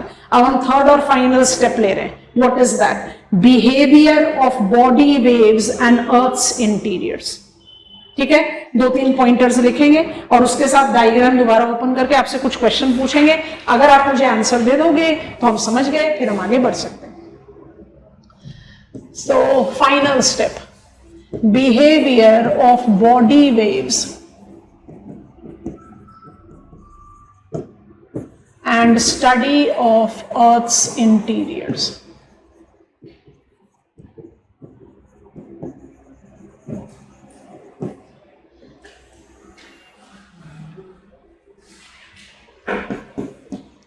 हमारे साथ लिखिए, propagation of body waves is regulated by medium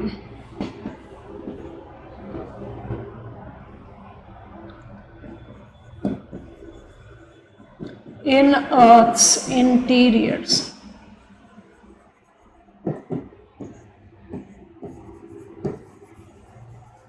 Inelasticity of liquid medium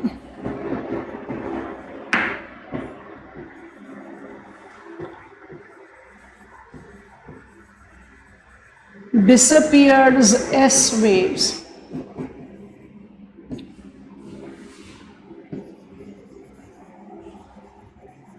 refracts and slow down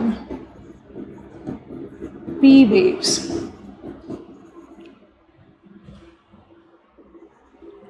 Let it be star mark. Plastic mediums are low velocity zones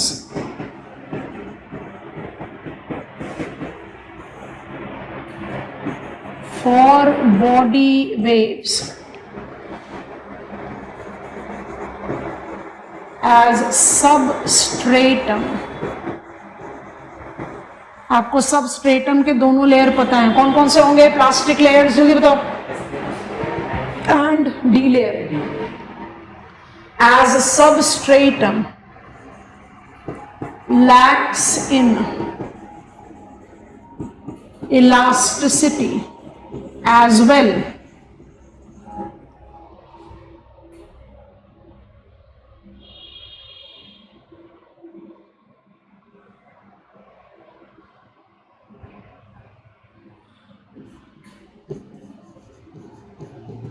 Both S and P waves thus generates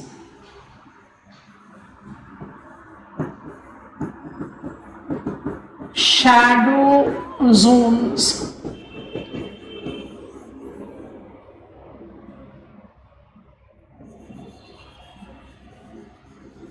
defined to be part of Earth's surface on opposite side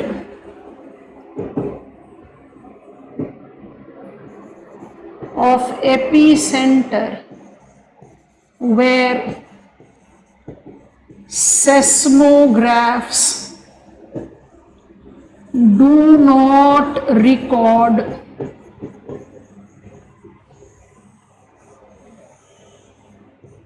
body waves.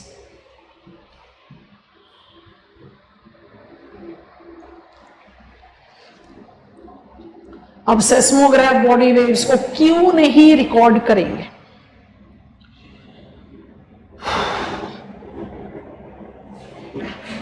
As body waves fails to reach, as body waves fail to reach, इसके बाद हम लिखेंगे नहीं, diagram पर बताएंगे। पहले हम diagram बनाएंगे, उसके बाद आपको फॉर्मल डायग्राम दिखाएंगे।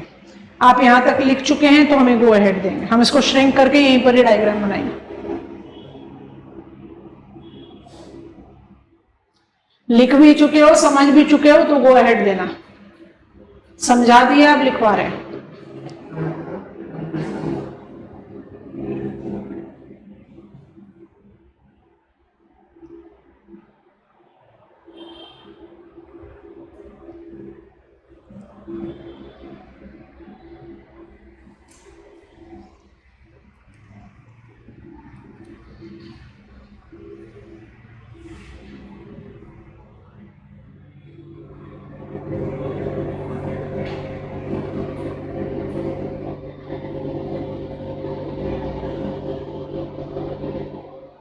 बढ़ जाए आगे, समझ में आ गया?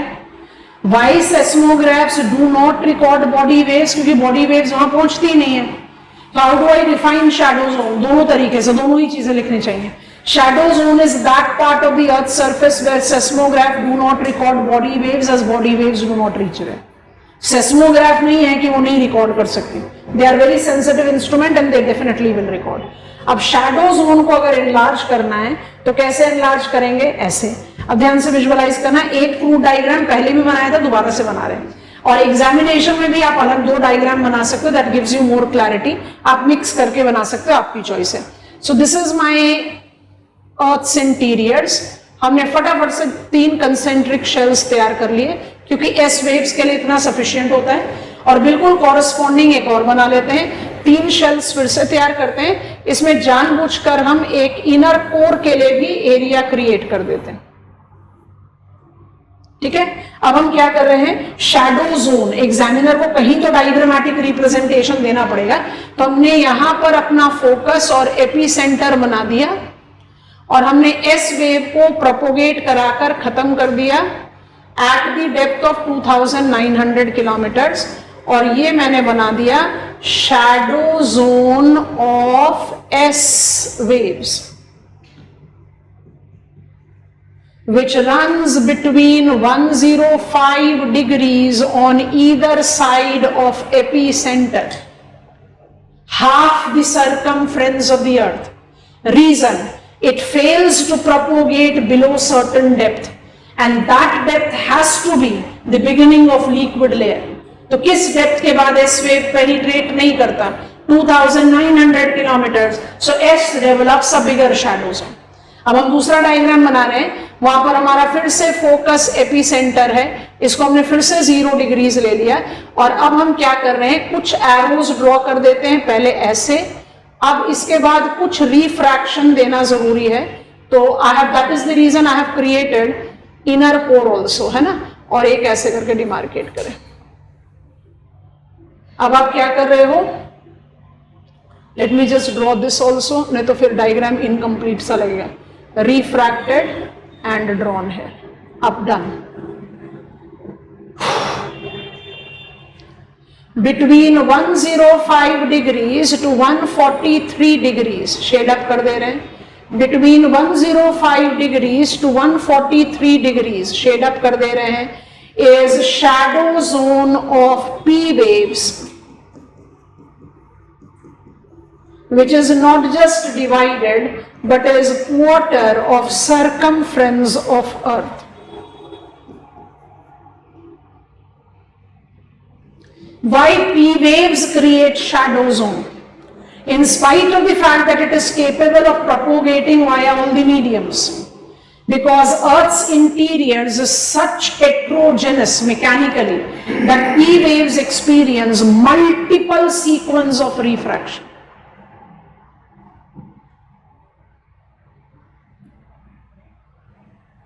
ऐसे डायग्राम आप जल्दी से बना सकते हो, आप उसमें रफ हो सकते हो, तो अलग अलग बना देने में भी अच्छा है, नहीं तो 2 कलर का इस्तेमाल करके एक साथ भी बना देने में सही है।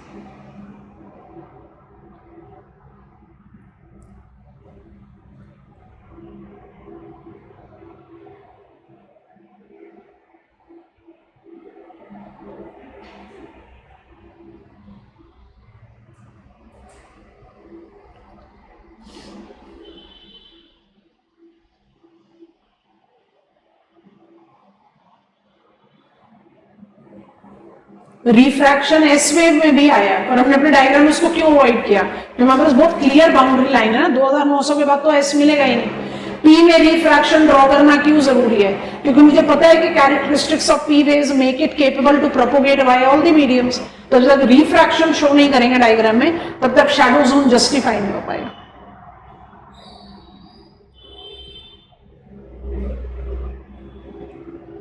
गो एड दे देना डायग्राम बनाने के बाद। फिर थोड़ा फॉर्मल वाला इमेज खोलते हैं, कुछ स्टेटमेंट्स बोलेंगे, अगर आप उन स्टेटमेंट से कन्विंस हो तो वी आर डन।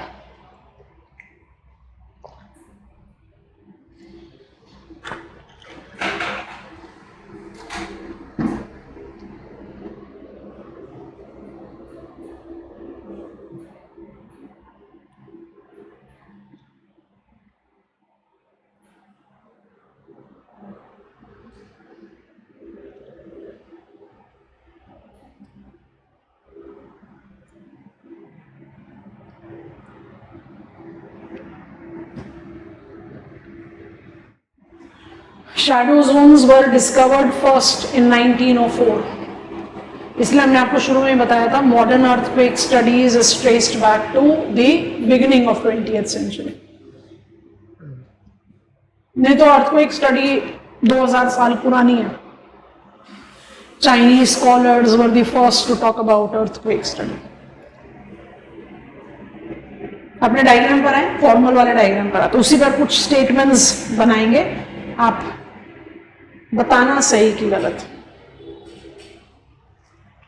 हमने इसका क्रूडर वर्जन ऑफ डायग्राम आपको दे दिया, डिवाइड करके दे दिया। ये डायग्राम आपके एनसीईआरटी में बहुत आराम से अवेलेबल है।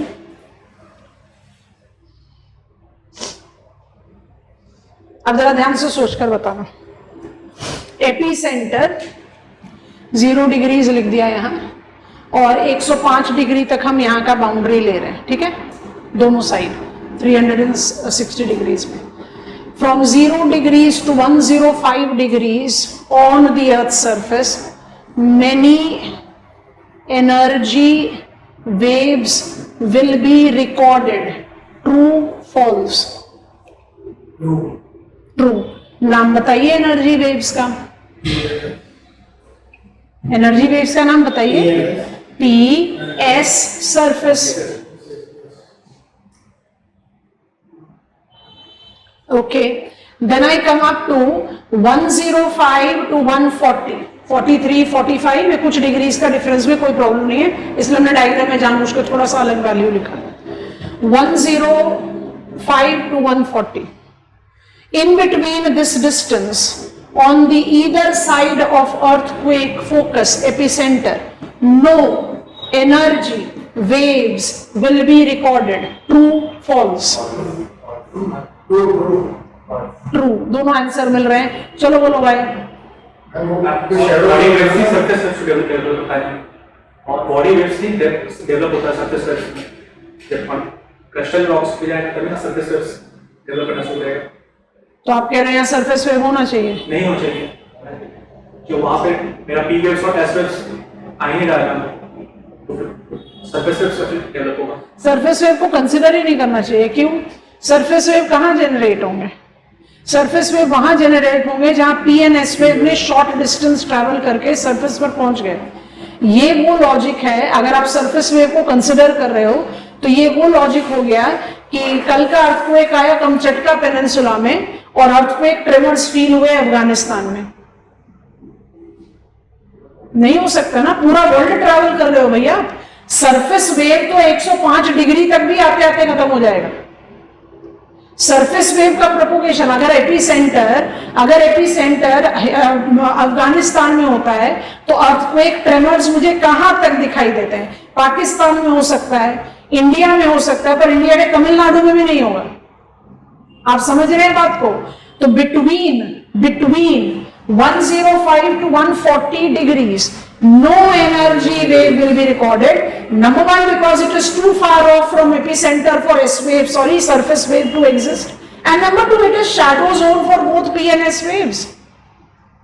यहां पर सेस्मोग्राफ कोई एनर्जी वेव रिकॉर्ड नहीं करेगा। और final statement, between 1040 degrees on either side, many P waves will be recorded. S नहीं, क्योंकि एस का तो शैडो जोन चल रहा है। तो शैडो जोन की कैरेक्टरिस्टिक्स को जज करते समय आप सरफेस वेव को अवॉइड कर सकते हो, बिल्कुल कर सकते हो। लेकिन जब हम कहते हैं ना 0 से 105 या 103 डिग्रीज तक seismograph records many energy wave, तो उसमें सरफेस वेव भी इंक्लूडेड हैं। Apart from that it is P and S waves as well. Between 104 to 140, 105 to 143, no energy wave is recorded क्योंकि वो P और S का शैडो जोन है। और बिल्कुल ऑपोजिट साइड में जब आप 140 डिग्रीज या 143 डिग्रीज के बीच में देखोगे, many P waves will be recorded. I think this is comfortable. I'm on a swift revision mode. Earthquake as endogenetic force is not a variability developer.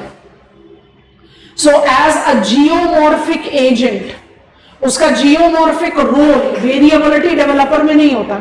तो what kind of geomorphic role it plays? वो liquefaction कर सकता है, ground shift कर सकता है, tsunami sessions generate कर सकता है। More importantly, as a geomorphic agent force, it has got the capacity to give us the windows to study of Earth's interiors.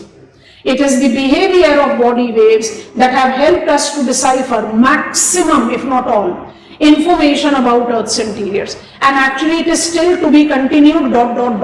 हमें full stop नहीं दिया Earth's interiors के study को।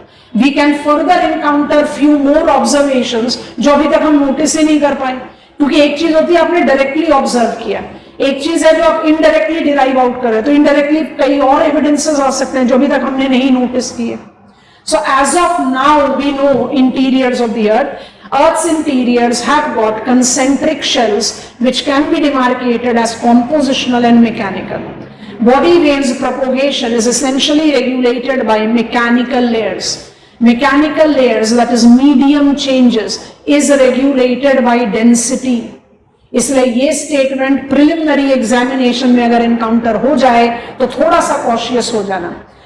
Statement, body waves propagation is only influenced by medium changes. गलत statement. Answer writing में only लिखोगे तो चलेगा। प्रिलिमिनरी में consider the following statement which of them are correct. Consider statement 1, 2 and 3। इस बार प्रीलिम्स में इस तरह का क्वेश्चन आया, ओनली थोड़ा सा कॉशन हो जाना पड़ेगा। It is majorly regulated by medium change, correct.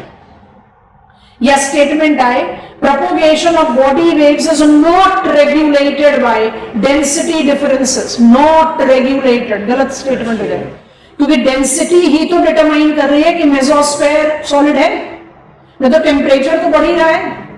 Temperature in mesosphere has to be higher than asthenosphere. Temperature increases with increasing depth in earth's interiors. वो तो प्रेशर की वजह से है ना कि वो टेम्परेचर इतना डिमार्केट नहीं कर पा रहा, तो डेंसिटी को रूल आउट नहीं करते आप. लेकिन डिसकंटिन्यूटीज, चलो इस स्टेटमेंट का आंसर दो. Discontinuities are compositional. Discontinuities are transition of composition, and body waves propagation is influenced by medium. Thus, presence of discontinuities hardly influences propagation nature of body waves, barring the exceptions of. एक बार दोबारा से बोलते हैं, बोल रहे हैं, सोचने का समय भी मिल रहा है, सोचो, पूछ रहे हैं दोबारा से.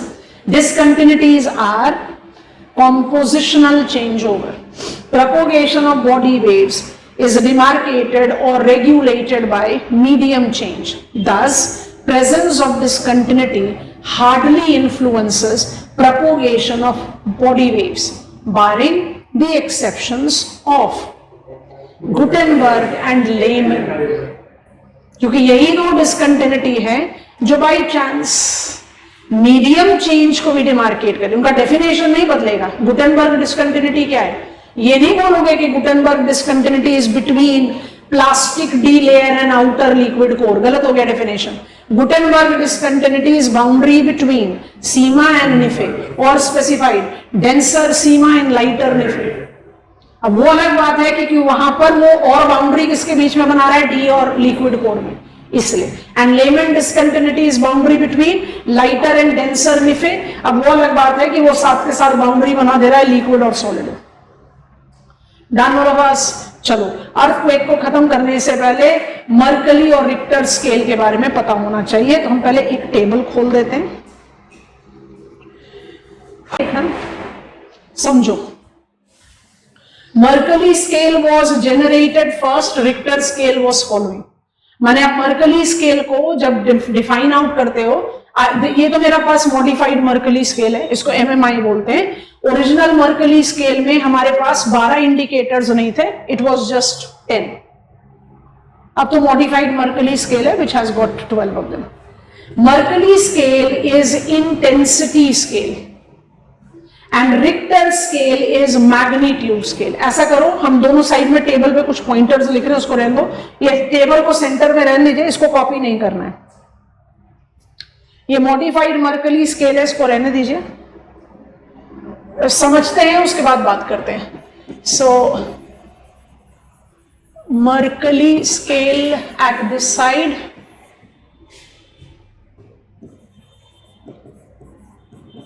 and Richter scale on this side.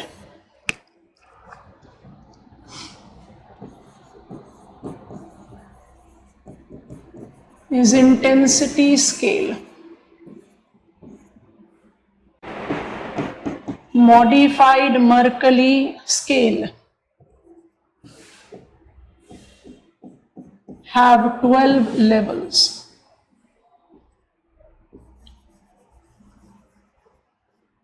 It's a linear scale. It's a subjective.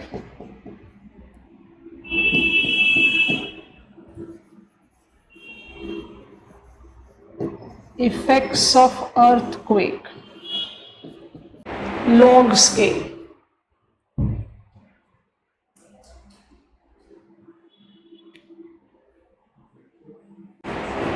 One increase in magnitude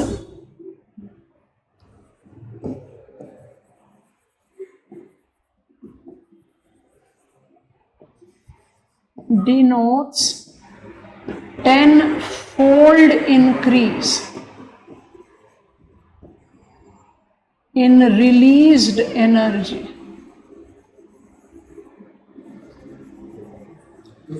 ठीक है, अब इसी के साथ साथ में ऐड ऑन कर सकते हैं कैरेक्टरिस्टिक्स. लॉग स्केल बता दिया, It is more objective scale and can be studied for physical process, जो भी हम पढ़ रहे हैं, we are physical geographers, as well as hazard. मतलब इसकी यूटिलिटी ज्यादा है. मैम ये 8 तक होती है मैम, तो फिर अभी 8.4 का कैसे देखें? मोर देन 8 लिखा है, 8 नहीं लिखा है.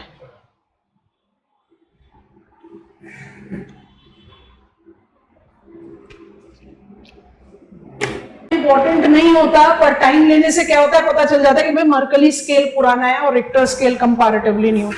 मर्कली स्केल को आप 1890s से ले रहे हो और रिक्टर स्केल 1935 में 1933-35 डिवाइस हुआ. आज की डेट में मॉडिफाइड मर्कली स्केल लेते हैं, मतलब जो ओरिजिनल वर्जन में 2 और एडेड है. सारे पॉइंटर्स पहले लिख लो, फिर समझाते हैं, फिर एक टेबल दिखाएंगे, उस टेबल पर आप ज्यादा अच्छे से बात को समझ पाओगे. अब ना हम एक एग्जाम्पल लिख लिया सबने, पेन ड्रॉप कर दो और समझने की कोशिश करो. मान लीजिए 2 लोकेशंस हैं, ए और बी. अब नहीं भी लिखा है तो पेन ड्रॉप कर दो थोड़ी देर के लिए. 2 लोकेशंस है ए बी, ठीक है. दोनों लोकेशन में अर्थक्वेक एक्सपीरियंस किया गया. दोनों अर्थक्वेक दोनों प्लेसेस में ए एंड बी में जो रिलीज्ड एनर्जी था, हमने अर्थक्वेक की डेफिनेशन कैसे पढ़ी है? It is sudden release of energy accumulated in deform rock. So A और बी दोनों प्लेसेस में जो रिलीज्ड अमाउंट ऑफ एनर्जी था वो हाइपोथेटिकली सेम था. हाइपोथेटिकली सेम था. इसका मतलब ए और बी ने रिक्टर स्केल पर सेम मैग्नीट्यूड का अर्थक्वेक एक्सपीरियंस किया. क्योंकि what is Richter scale? Richter scale is magnitude scale that tends to analyze what is the amount of released energy. Richter scale दोनों A and B ने क्या experience किया? चलो भाई 4 ऑन Richter scale, मतलब दोनों प्लेसेस में released amount of energy same था. तो दोनों प्लेसेस को अगर आप Richter scale पर डालोगे तो आप टेक्निकली करेक्ट हो, आप कहोगे दोनों ने same magnitude of earthquake experience किया. अब रोपिंग करो मर्कली स्केल को. ए का इंफ्रास्ट्रक्चर प्लान्ड था as an earthquake prone zone. B का इंफ्रास्ट्रक्चर प्लान्ड नहीं था, सब हाफ हैजर्ड है वहां पर. तो बाय डिफॉल्ट 4 मैग्नीट्यूड के अर्थक्वेक में बी का मेजर इंफ्रास्ट्रक्चर कोलैप्स कर जाएगा. In spite of A and B experiencing same magnitude of earthquake, B have experienced more major intensity of earthquake. Intensity scale क्या है? Mercalli. Mercalli scale magnitude of released energy नहीं बताता, effect बताता है. तो जब हजार्ड रिस्क मिटिगेशन की बात करनी हो, जब फिजिकल ज्योग्राफी पढ़ना हो, पर हमने लिखा नहीं रिक्टर स्केल का इस्तेमाल फिजिकल प्रोसेस और हजार्ड दोनों के लिए किया जा सकता है. माने ये ज्यादा कॉम्प्रिहेंसिव स्केल है. आपको बात समझ में आ गई? तो सेस्मोग्राफ रिक्टर स्केल नहीं मेजर करता. सेस्मोग्राफ क्या मेजर कर रहा है? PS wave, surface wave. अब वो कितना रिलीज अमाउंट ऑफ एनर्जी है, मैग्नीट्यूड स्केल पर डालोगे. इफेक्ट क्या है, वो मर्कली स्केल पर डालोगे. अब कोई भी रैंडमली पिक कर लो. छठा Mercalli scale, felt by all, many frightened and run outdoor. 12th damage is total, waves seen on ground surface, lines slight and level distorted. मतलब सारे पाइपलाइन वगैरह सब डिस्टॉर्टेड. तो मर्कली स्केल आपको क्या डिफाइन कर रहा है? Destruction. It is which scale? Intensity. वो क्या जज कर रहा है? Effect of earthquake. तो जब NDMA earthquake prone zone of India and earthquake risk mitigation की बात करता है तो मॉडिफाइड मर्कली स्केल का इस्तेमाल करता है, रिक्टर स्केल का नहीं. और चैलेंज ले लो, अब कल आपके न्यूज़पेपर में आएगा कमचटका पेनिनसुला आएगा तो आपको क्या रिव्यू मिलेगा? This on Richter scale, because एक फिजिकल प्रोसेस के तौर पर आप मैग्नीट्यूड पर ज्यादा फोकस करते हैं. तो what is Richter scale? Magnitude. अब मैग्नीट्यूड में लॉग स्केल क्यों है? Released amount of energy in earthquake is enormous. मतलब आप इसको जज आउट कर सकते हो with energy of the nuclear fusion. बहुत मैसिव एनर्जी रिलीज होती है. इस मैसिव एनर्जी को कैलकुलेट करने के लिए लॉग स्केल डिवाइस किया रिक्टर ने.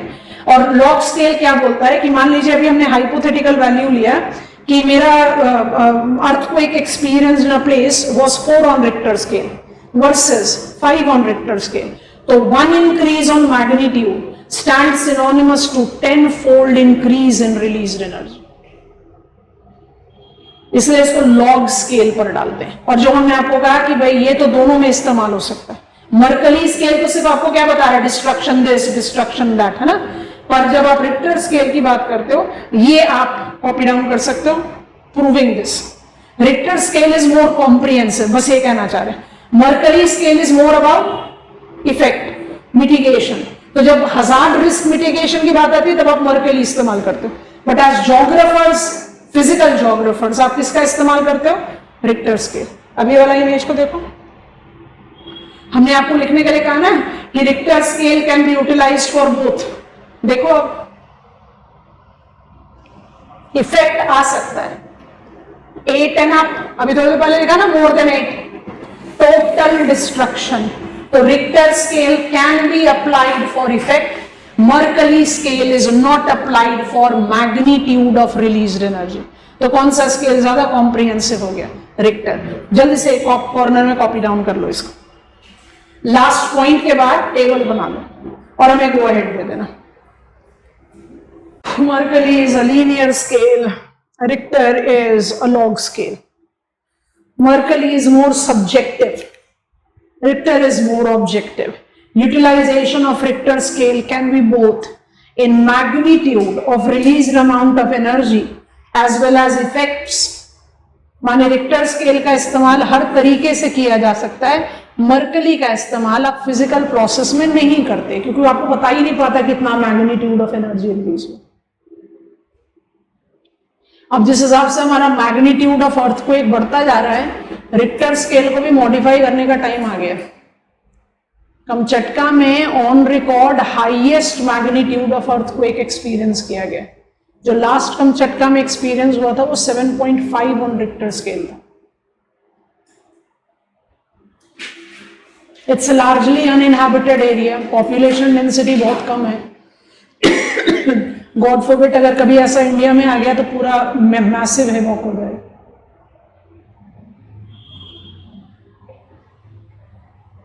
Because we are projecting great Himalayan quake in making, Indian plate is continuously compressing against Eurasia और वो डिफॉर्मेशनल स्ट्रेस बिल्टअप हो रहा है। कई स्कॉलर्स कहते हैं जो नेपलीज अर्थक्वेक आया था that was the great Himalayan earthquake that we were foreseeing. Some says no, it is yet to come. I think we are done. This is earthquake for us with interiors of the earth and tsunami, जो दो topic हमने साथ में add किया जो हमारे syllabus में लिखा है। अब आप अपने बेस फ्लो चार्ट पर जाना चाहते हो तो चले जाओ, अगर रिकॉल कर सकते हो तो ऐसे ही रिकॉल करो। We are learning endogenetic forces. Endogenetic forces को पढ़ने के लिए हमने सबसे पहले थ्योरीज को पकड़ा। हमने कॉन्टिनेंट ड्रिफ्ट थ्योरी पढ़ लिया, हमने सी फ्लोर स्प्रेड पढ़ लिया, हमने प्लेट टेक्टोनिक थ्योरी पढ़ लिया और उसका प्लेट टेक्टोनिक थ्योरी के साथ अटैच कर दिया पहला endogenetic force earthquake. In the light of plate tectonic theory, earthquake is not just defined as all plate boundary will have deformation, तो सब plate boundary पर earthquake होगा। हमें seismicity की थोड़ी details milli that it is the type of plate boundary that tends to determine what will be the focus of earthquake. earthquake का time, earthquake का magnitude of released energy कोई predict नहीं कर सकता, लेकिन as a general rule, shallower earthquake focus tends to develop stronger quake। तो उसी point पर हमने सेस्मिसिटी के पॉइंटर्स डिफाइन किए। उसके बाद हमने अर्थक्वेक की स्टडी को with body waves and surface wave से रिलेट किया और interior structure of the earth को पढ़ लिया। Now the time to pick up second endogenetic force जो फ्लो चार्ट में पार्ट शेयर कर रहा है अर्थक्वेक के साथ, volcanism. Volcanism is also sudden endogenetic force which can be diastrophic. Volcanism, like earthquake, is sudden endogenic force which can be diastrophic. Unlike earthquake, it is capable of generating multiple second order relief feature. तो मेरे पास earthquake के मुकाबले में, earthquake में burden था interiors of the earth, volcanism में burden होगा landform features. और क्योंकि ये एंडोजेनेटिक फोर्स है तो लैंडफॉर्म फीचर्स कौन से कैटेगरी के होंगे? Second order. तो मेरा part, and of course the study is what is volcanism, how in light of plate tectonic theory I explain volcanism, फिर what are the volcanic landform features, ऐसे करके हम कैटेगराइज कर सकते हैं अपने स्टडी को। बढ़ जाए आगे, परफेक्ट। चलो शुरू करते हैं वोल्केनिज्म। अब यहां भी कुछ टर्म्स हैं जो हमारे दिमाग में क्लियर होने चाहिए। एग्जामिनर कौन सा टर्म पूछता है वो डिसाइड करता है कि भाई मेरा कंटेंट ऑफ आंसर होगा क्या। सो आई राइट वोल्केनिज्म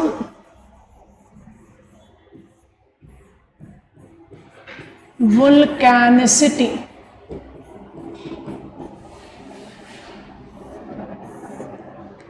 ये मेरा अम्ब्रेला टर्म है।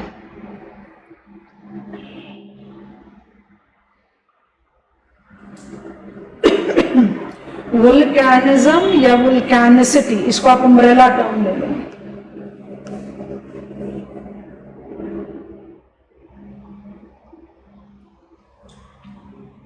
How do I define it?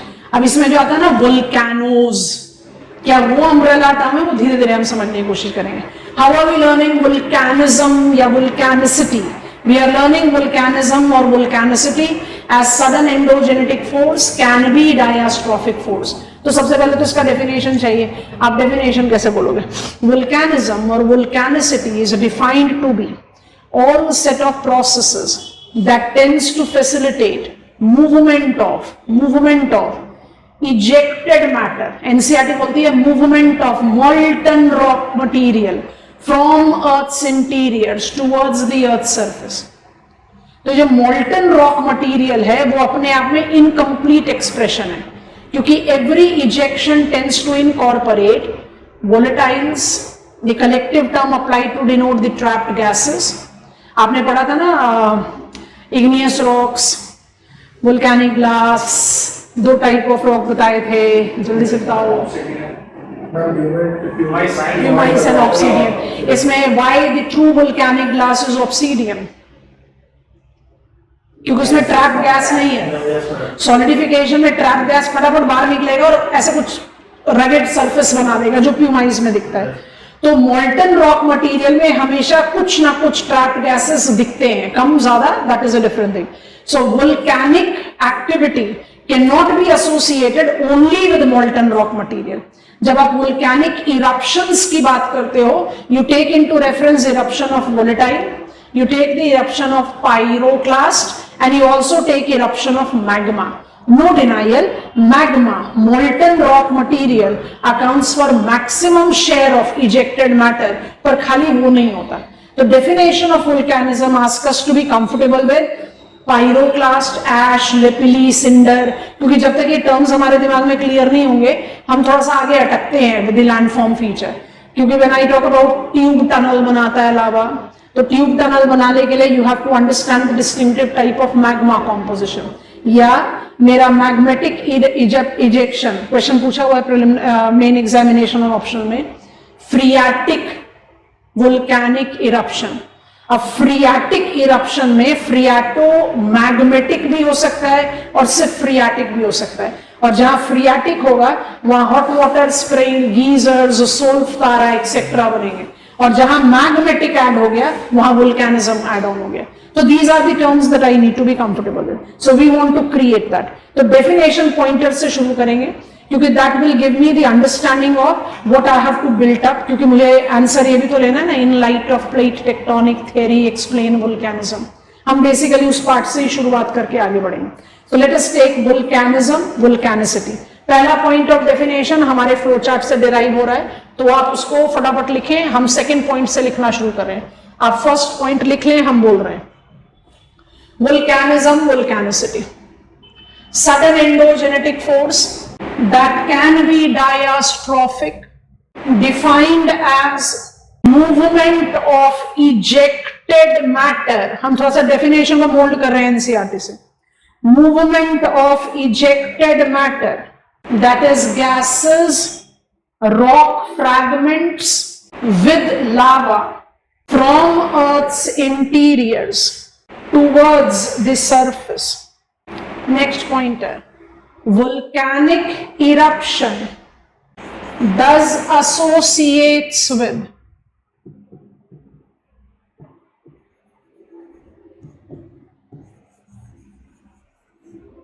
अब इसको ऐसे लिखो जैसे हम लिख रहे हैं, volatiles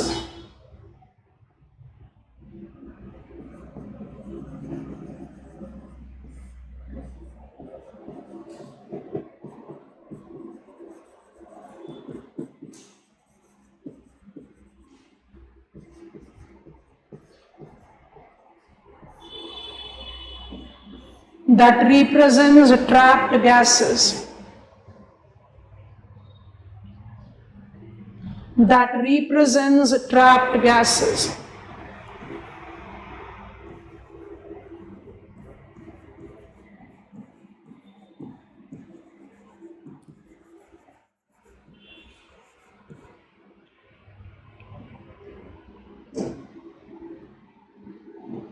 Next is pyroclast.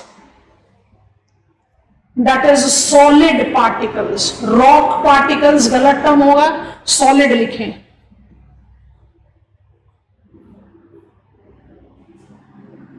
Which includes tephra.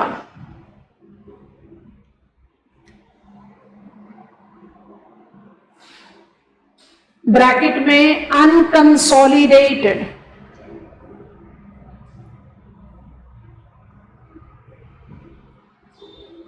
Fine pyroclast, ash हो सकता है, डस्ट हो सकता है.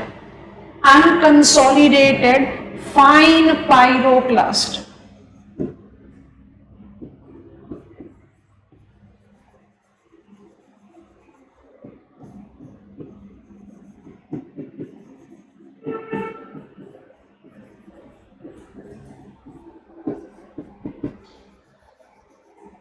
उसके अलावा एक ही लिस्ट में लिखते हैं breccias, lapilli, block, cinder. They are comparatively coarser texture.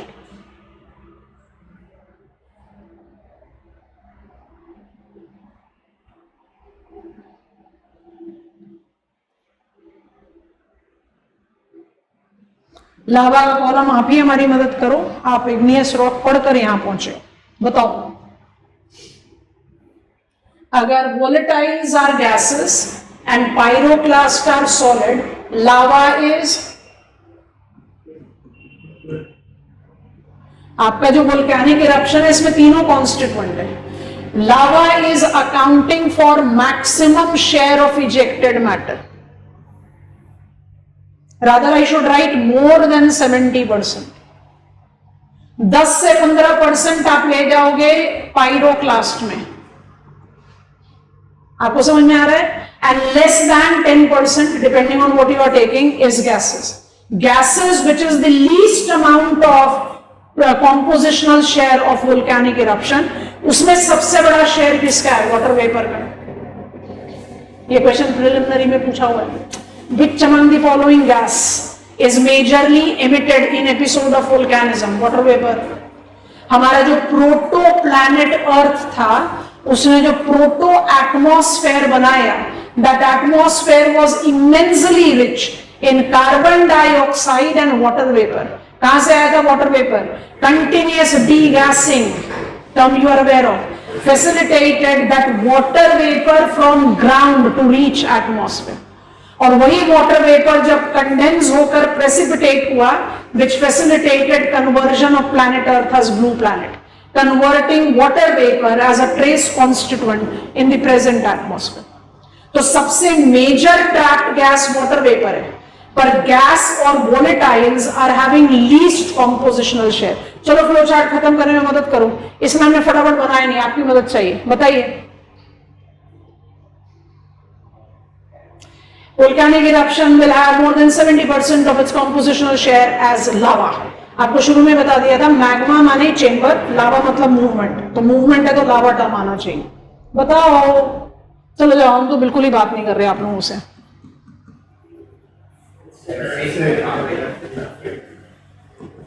Tubelight का तो जमाना ही खत्म हो गया. अब तो CFL चलता है. क्यों ट्यूबलाइट एक्ट करते हो? Felsic and mafic. हमने 4 कैटेगरीज बनाए थे, felsic, intermediate, mafic and ultra mafic. और तब भी बताया था कि as geographers we take felsic and mafic. बताओ जल्दी जल्दी से कैरेक्टरिस्टिक्स बताओ। फेल्सिक हम बिल्कुल हम रॉक की बात नहीं कर रहे। फेल्सिक लावा का कैरेक्टरिस्टिक्स बताओ।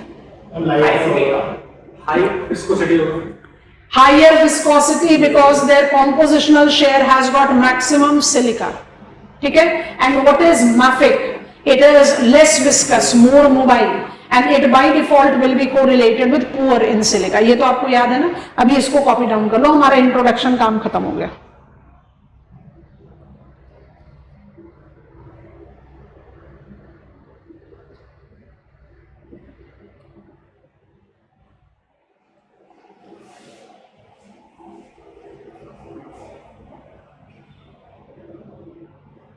एक एनसीईआरटी की इंफॉर्मेशन ऐड कर देते हैं तो इंट्रोडक्शन थोड़ा फुल्ली कंप्लीट हो जाएगा, उसको भी ऐड कर देते हैं। हमने डेफिनेशन लिखा वोल्केनिक इरप्शन का, है ना। तो eruptive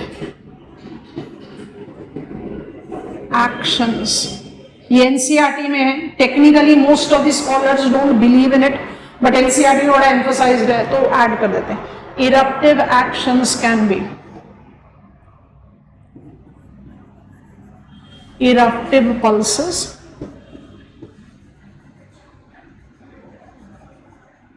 and eruptive periods.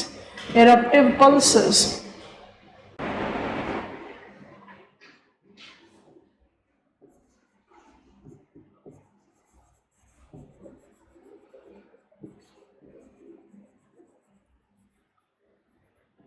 irregular periodicity of eruption of active volcano और eruptive periods में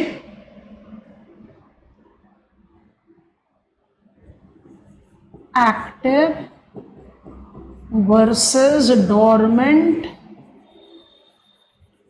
versus extinct।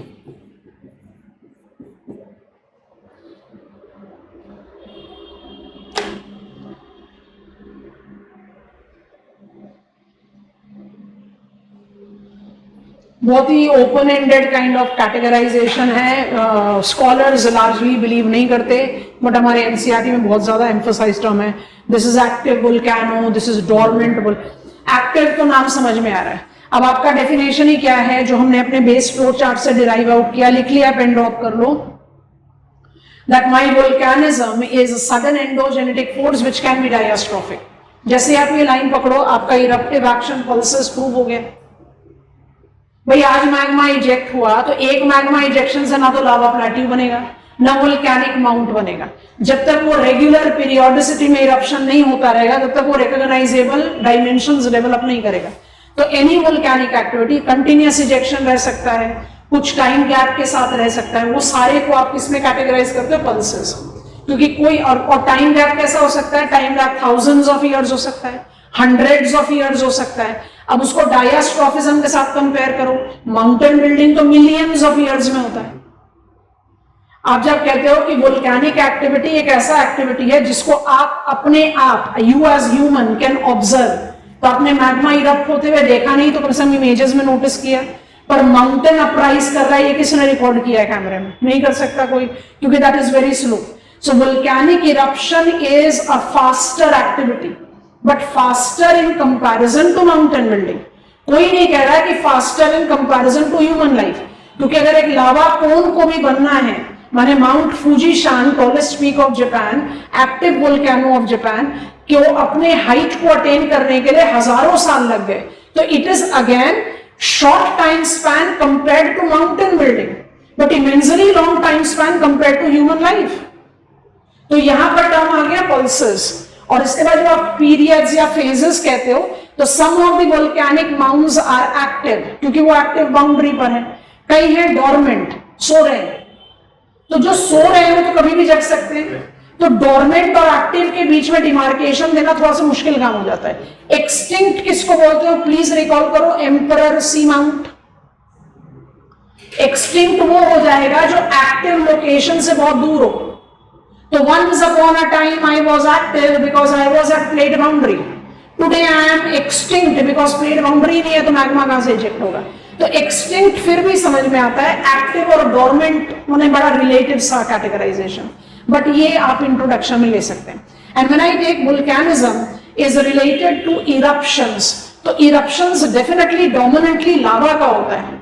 लावा के दो वेरिएंट्स हैं, बट सिर्फ लावा नहीं होता, वोलेटाइल्स भी होते हैं और पायरोक्लास्ट भी होते हैं. ईज आउट कर दिया उनका मतलब. अब यहीं पर ही देखकर देखो, क्योंकि हमें सबसे पहले पिकअप करना है plate tectonic theory and volcanism, फिर हम टेक्निकलिटीज पढ़ेंगे. हम लैब में बैठे हैं और हम एक जनरल कंपैरिजन लेने की कोशिश कर रहे हैं. वो जनरल कंपैरिजन क्या है? अगर मेरा मैग्मा फेल्सिक है और उसमें बहुत सारा ट्रैप्ड गैसेस है, माने जो मैक्सिमम वैल्यू पॉसिबल है 10 से 15% ट्रैप्ड गैसेस का शेयर है, किस इंटेंसिटी का एमिशन हो सकता है? Strong, weak. Magma is felsic and trapped gases are immense. Strong eruption होगा कि वीक होगा? स्ट्रॉन्ग, क्योंकि फेल्सिक है विस्कस. विस्कस को मूव करने में प्रॉब्लम होगी, साथ में वहां पर है ट्रैप्ड गैस, तो इजेक्शन जो होगा वो ब्लास्टिंग इफेक्ट के साथ होगा, है ना. कॉम्बिनेशन चेंज कर दो.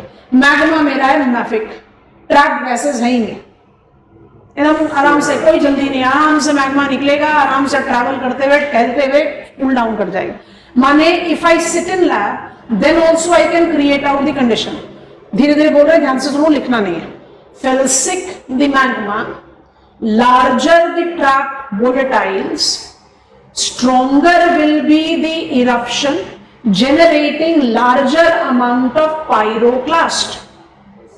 Pyroclast दोनों हो सकते हैं. नंबर 1 इजेक्टेड मैग्मा, जब बाहर निकला तो वो तो मैग्मा है, पर सिलिका कंटेंट इतना ज्यादा है कि जब तक फॉल डाउन करेगा तब तक क्या बन जाएगा? Tephra, lapilli, cinder. समझ में आ रहा है? Volcanic ash, volcanic dust, volcanic rock, कुछ भी, क्योंकि जब बाहर निकला तो मैग्मा था, बट क्योंकि सिलिका कंटेंट बहुत ज्यादा है तो जब गिरना शुरू हुआ तो वो किसी भी तरीके का पेबल बन सकता है.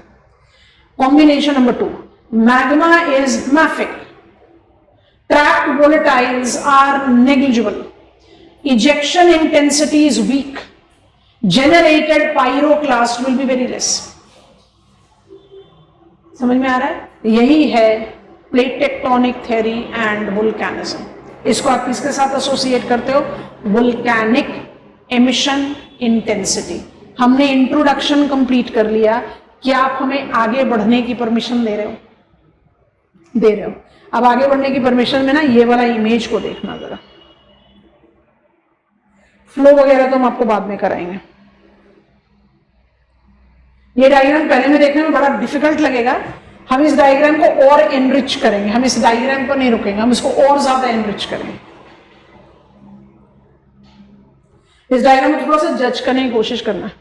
वर्टिकल एक्सेस, हॉरिजॉन्टल एक्सेस में इरप्टिव कॉलम का हाइट दिखा रखा है. तो आप पिलीनियन में देखो कि इरप्टिव कॉलम का हाइट जो है 10 किलोमीटर्स क्यूब तक पहुंचा हुआ है. मतलब you are taking it up to be reaching up to be stratospheric level, इतना टॉल. और जब आप स्ट्रम्बोलियन, यहाँ पर मिसिंग है, हवाईयन भी ऐड करना है हमें, तो आपका जो इरप्टिव कॉलम का हाइट है वो किलोमीटर, 2 किलोमीटर, 3 किलोमीटर, इससे ज्यादा आप नहीं जा रहे. एंड ये आपकी इंटेंसिटी, एक्सप्लोसिव इंडेक्स, VEI जो बोलते हैं, small, moderate, large, very large, ये आपको क्या कैटेगरीज दे देगा?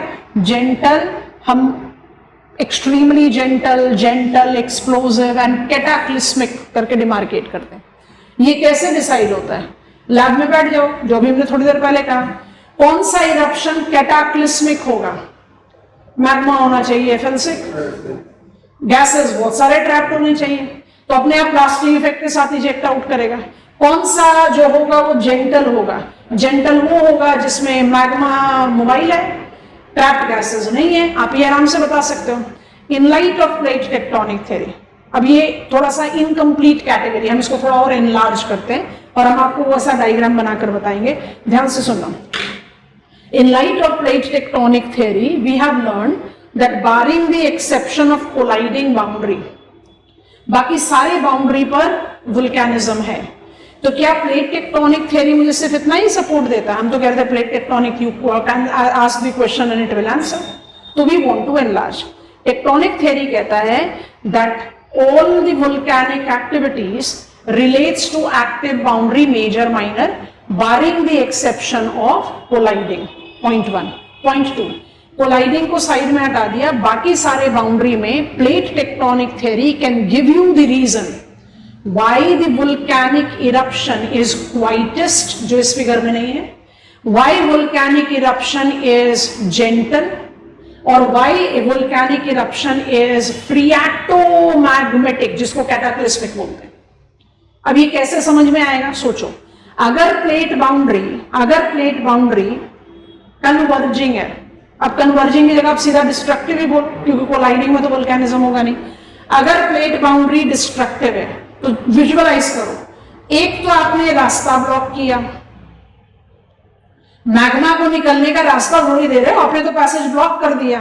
पैसेज ब्लॉक करने के अलावा आपने एग्जिस्टिंग क्रस्ट को सबड्यूस किया, सबडक्शन की वजह से वो इवेंचुअली मेल्ट कर जाएगा, मेल्ट करके वो भी तो ऐड कर देगा मैग्मा में। ऑलरेडी प्रेशराइज्ड मैग्मा है अर्थ इंटीरियर्स में, आपने वहां लोड और ऐड कर दिया, that will result into creation of subduction volcano. आपको नाम पता है, तो सबडक्शन वोल्केनो को तो बाय डिफॉल्ट इंटेंसिव होना चाहिए। वो जब तक पूरी तरह से प्रेशराइज्ड एक्यूमुलेशन नहीं होगा वो ब्लास्ट ऑफ कर ही नहीं पाएगा, उसके पास रास्ता कहां पर है? आपको बात समझ में आ रही है? इसके कंपैरिजन में आप डाइवर्जिंग बाउंड्री लीजिए, ट्रांसफॉर्म बाउंड्री लीजिए, ट्रांसवर्स बाउंड्री लीजिए, आप मैग्मा के निकलने का रास्ता बना रहे हो। डाइवर्जेंस में तो आपने पूरा का पूरा पैसेज ही खोल दिया, चलो भाई आराम से चलो। Transverse, transform and even mantle plume, इन सब में आपने पैसेज जेनरेट किया तो ऑटोमेटिकली इंटेंसिटी ऑफ इजेक्शन तो वीक होना चाहिए। आपको बात समझ में आ रही है? That is the reason when I talk about volcanic emission intensity, technically volcanic emission intensity categorises 4: Hawaiian type, Strombolian type, Vesuvian type, जिसको वुल्कानियन टाइप भी बोलते हैं, पीलियन टाइप, जिसको पिलीनियन टाइप या कैटाक्लिस्मिक भी बोलते हैं। अब हम क्या करेंगे? हम इसमें ऐड करेंगे, हवाइयन से क्वाइटर होता है फिशर टाइप, और पिलीनियन का एक वेरिएंट होता है जिसको फ्रियाटिक बोलते हैं। कोई जरूरी नहीं कि वहां पर मैग्मा इजेक्ट हो, पर मैग्मा चेंबर के साथ एसोसिएट होकर हीटेड गैस भी तो, कम ऑन, इरप्टेड मटेरियल में वोलेटाइल इंक्लूडेड है ना, और वोलेटाइल में वाटर वेपर इंक्लूडेड है, तो हो सकता है ना कि खाली स्टीम इजेक्ट आउट हो, सोल्व तारा, हो सकता है हॉट वाटर इजेक्ट आउट हो, तो वो भी तो इजेक्शन ही है। अगर उसमें मैग्मा नहीं है तो वो फ्रियाटिक है, अगर मैग्मा के साथ वाटर भी है तो वो फ्रियाटोमैग्मेटिक है। फ्रियाटोमैग्मेटिक सबसे ज्यादा strong extreme volcanic emission intensity दिखाता है। तो plate tectonic theory tends to explain volcanic emission intensity. खाली ये नहीं बताता कि माइनस कोलाइडिंग बाउंड्री, बाकी सारी बाउंड्रीज पर वोल्केनिज्म है। तो हम इसके बारे में पढ़कर फिर आसान सा काम है, what are the landform features that are developed by volcanism, जिसमें वेंट, क्रेटर वगैरह के बारे में हम बात करेंगे। I'll sincerely advise you to have a reading of your earthquake and Earth's interiors from your NCERT. आपको सेकेंड सेट ऑफ मटेरियल कल डिस्ट्रीब्यूट होगा purposefully because these topics are to be derived from your basic text. इसमें ज्यादा information ना तो मुझे NCERT से बाहर लेनी है, हम आपको क्लास में होलसम फैक्टर समझा रहे हैं, पॉइंटर्स सारे लिखवा दे रहे हैं, और स्टेटमेंट के लिए हम आपको हैंड रिटन मटेरियल प्रोवाइड कर रहे हैं। आप उनका स्टेटमेंट का सपोर्ट अपने एनसीईआरटी के बियॉन्ड लेकर नहीं जाएंगे। आपको वीईआई एनसीईआरटी में नहीं मिलेगा, आपको रिक्टर मर्करी स्केल का कंपैरिजन नहीं मिलेगा, लेकिन वो आप समझ चुके, तो आप बेसिक एनसीईआरटी से उसको ओवरलैप करें। तो सबसे पहले अपने क्लास रजिस्टर्स को पढ़िए और उसके बाद एनसीईआरटी को पढ़िए, ताकि अर्थक्वेक तक फुल स्टॉप हो जाए। वोल्केनिज्म अभी हमने आपको सिर्फ इंट्रोड्यूस करा है, so if you are not comfortable with anything, no worries, वो बाय डिफॉल्ट कल कंफर्टेबल हो जाए। Okay, done for today. How was the class?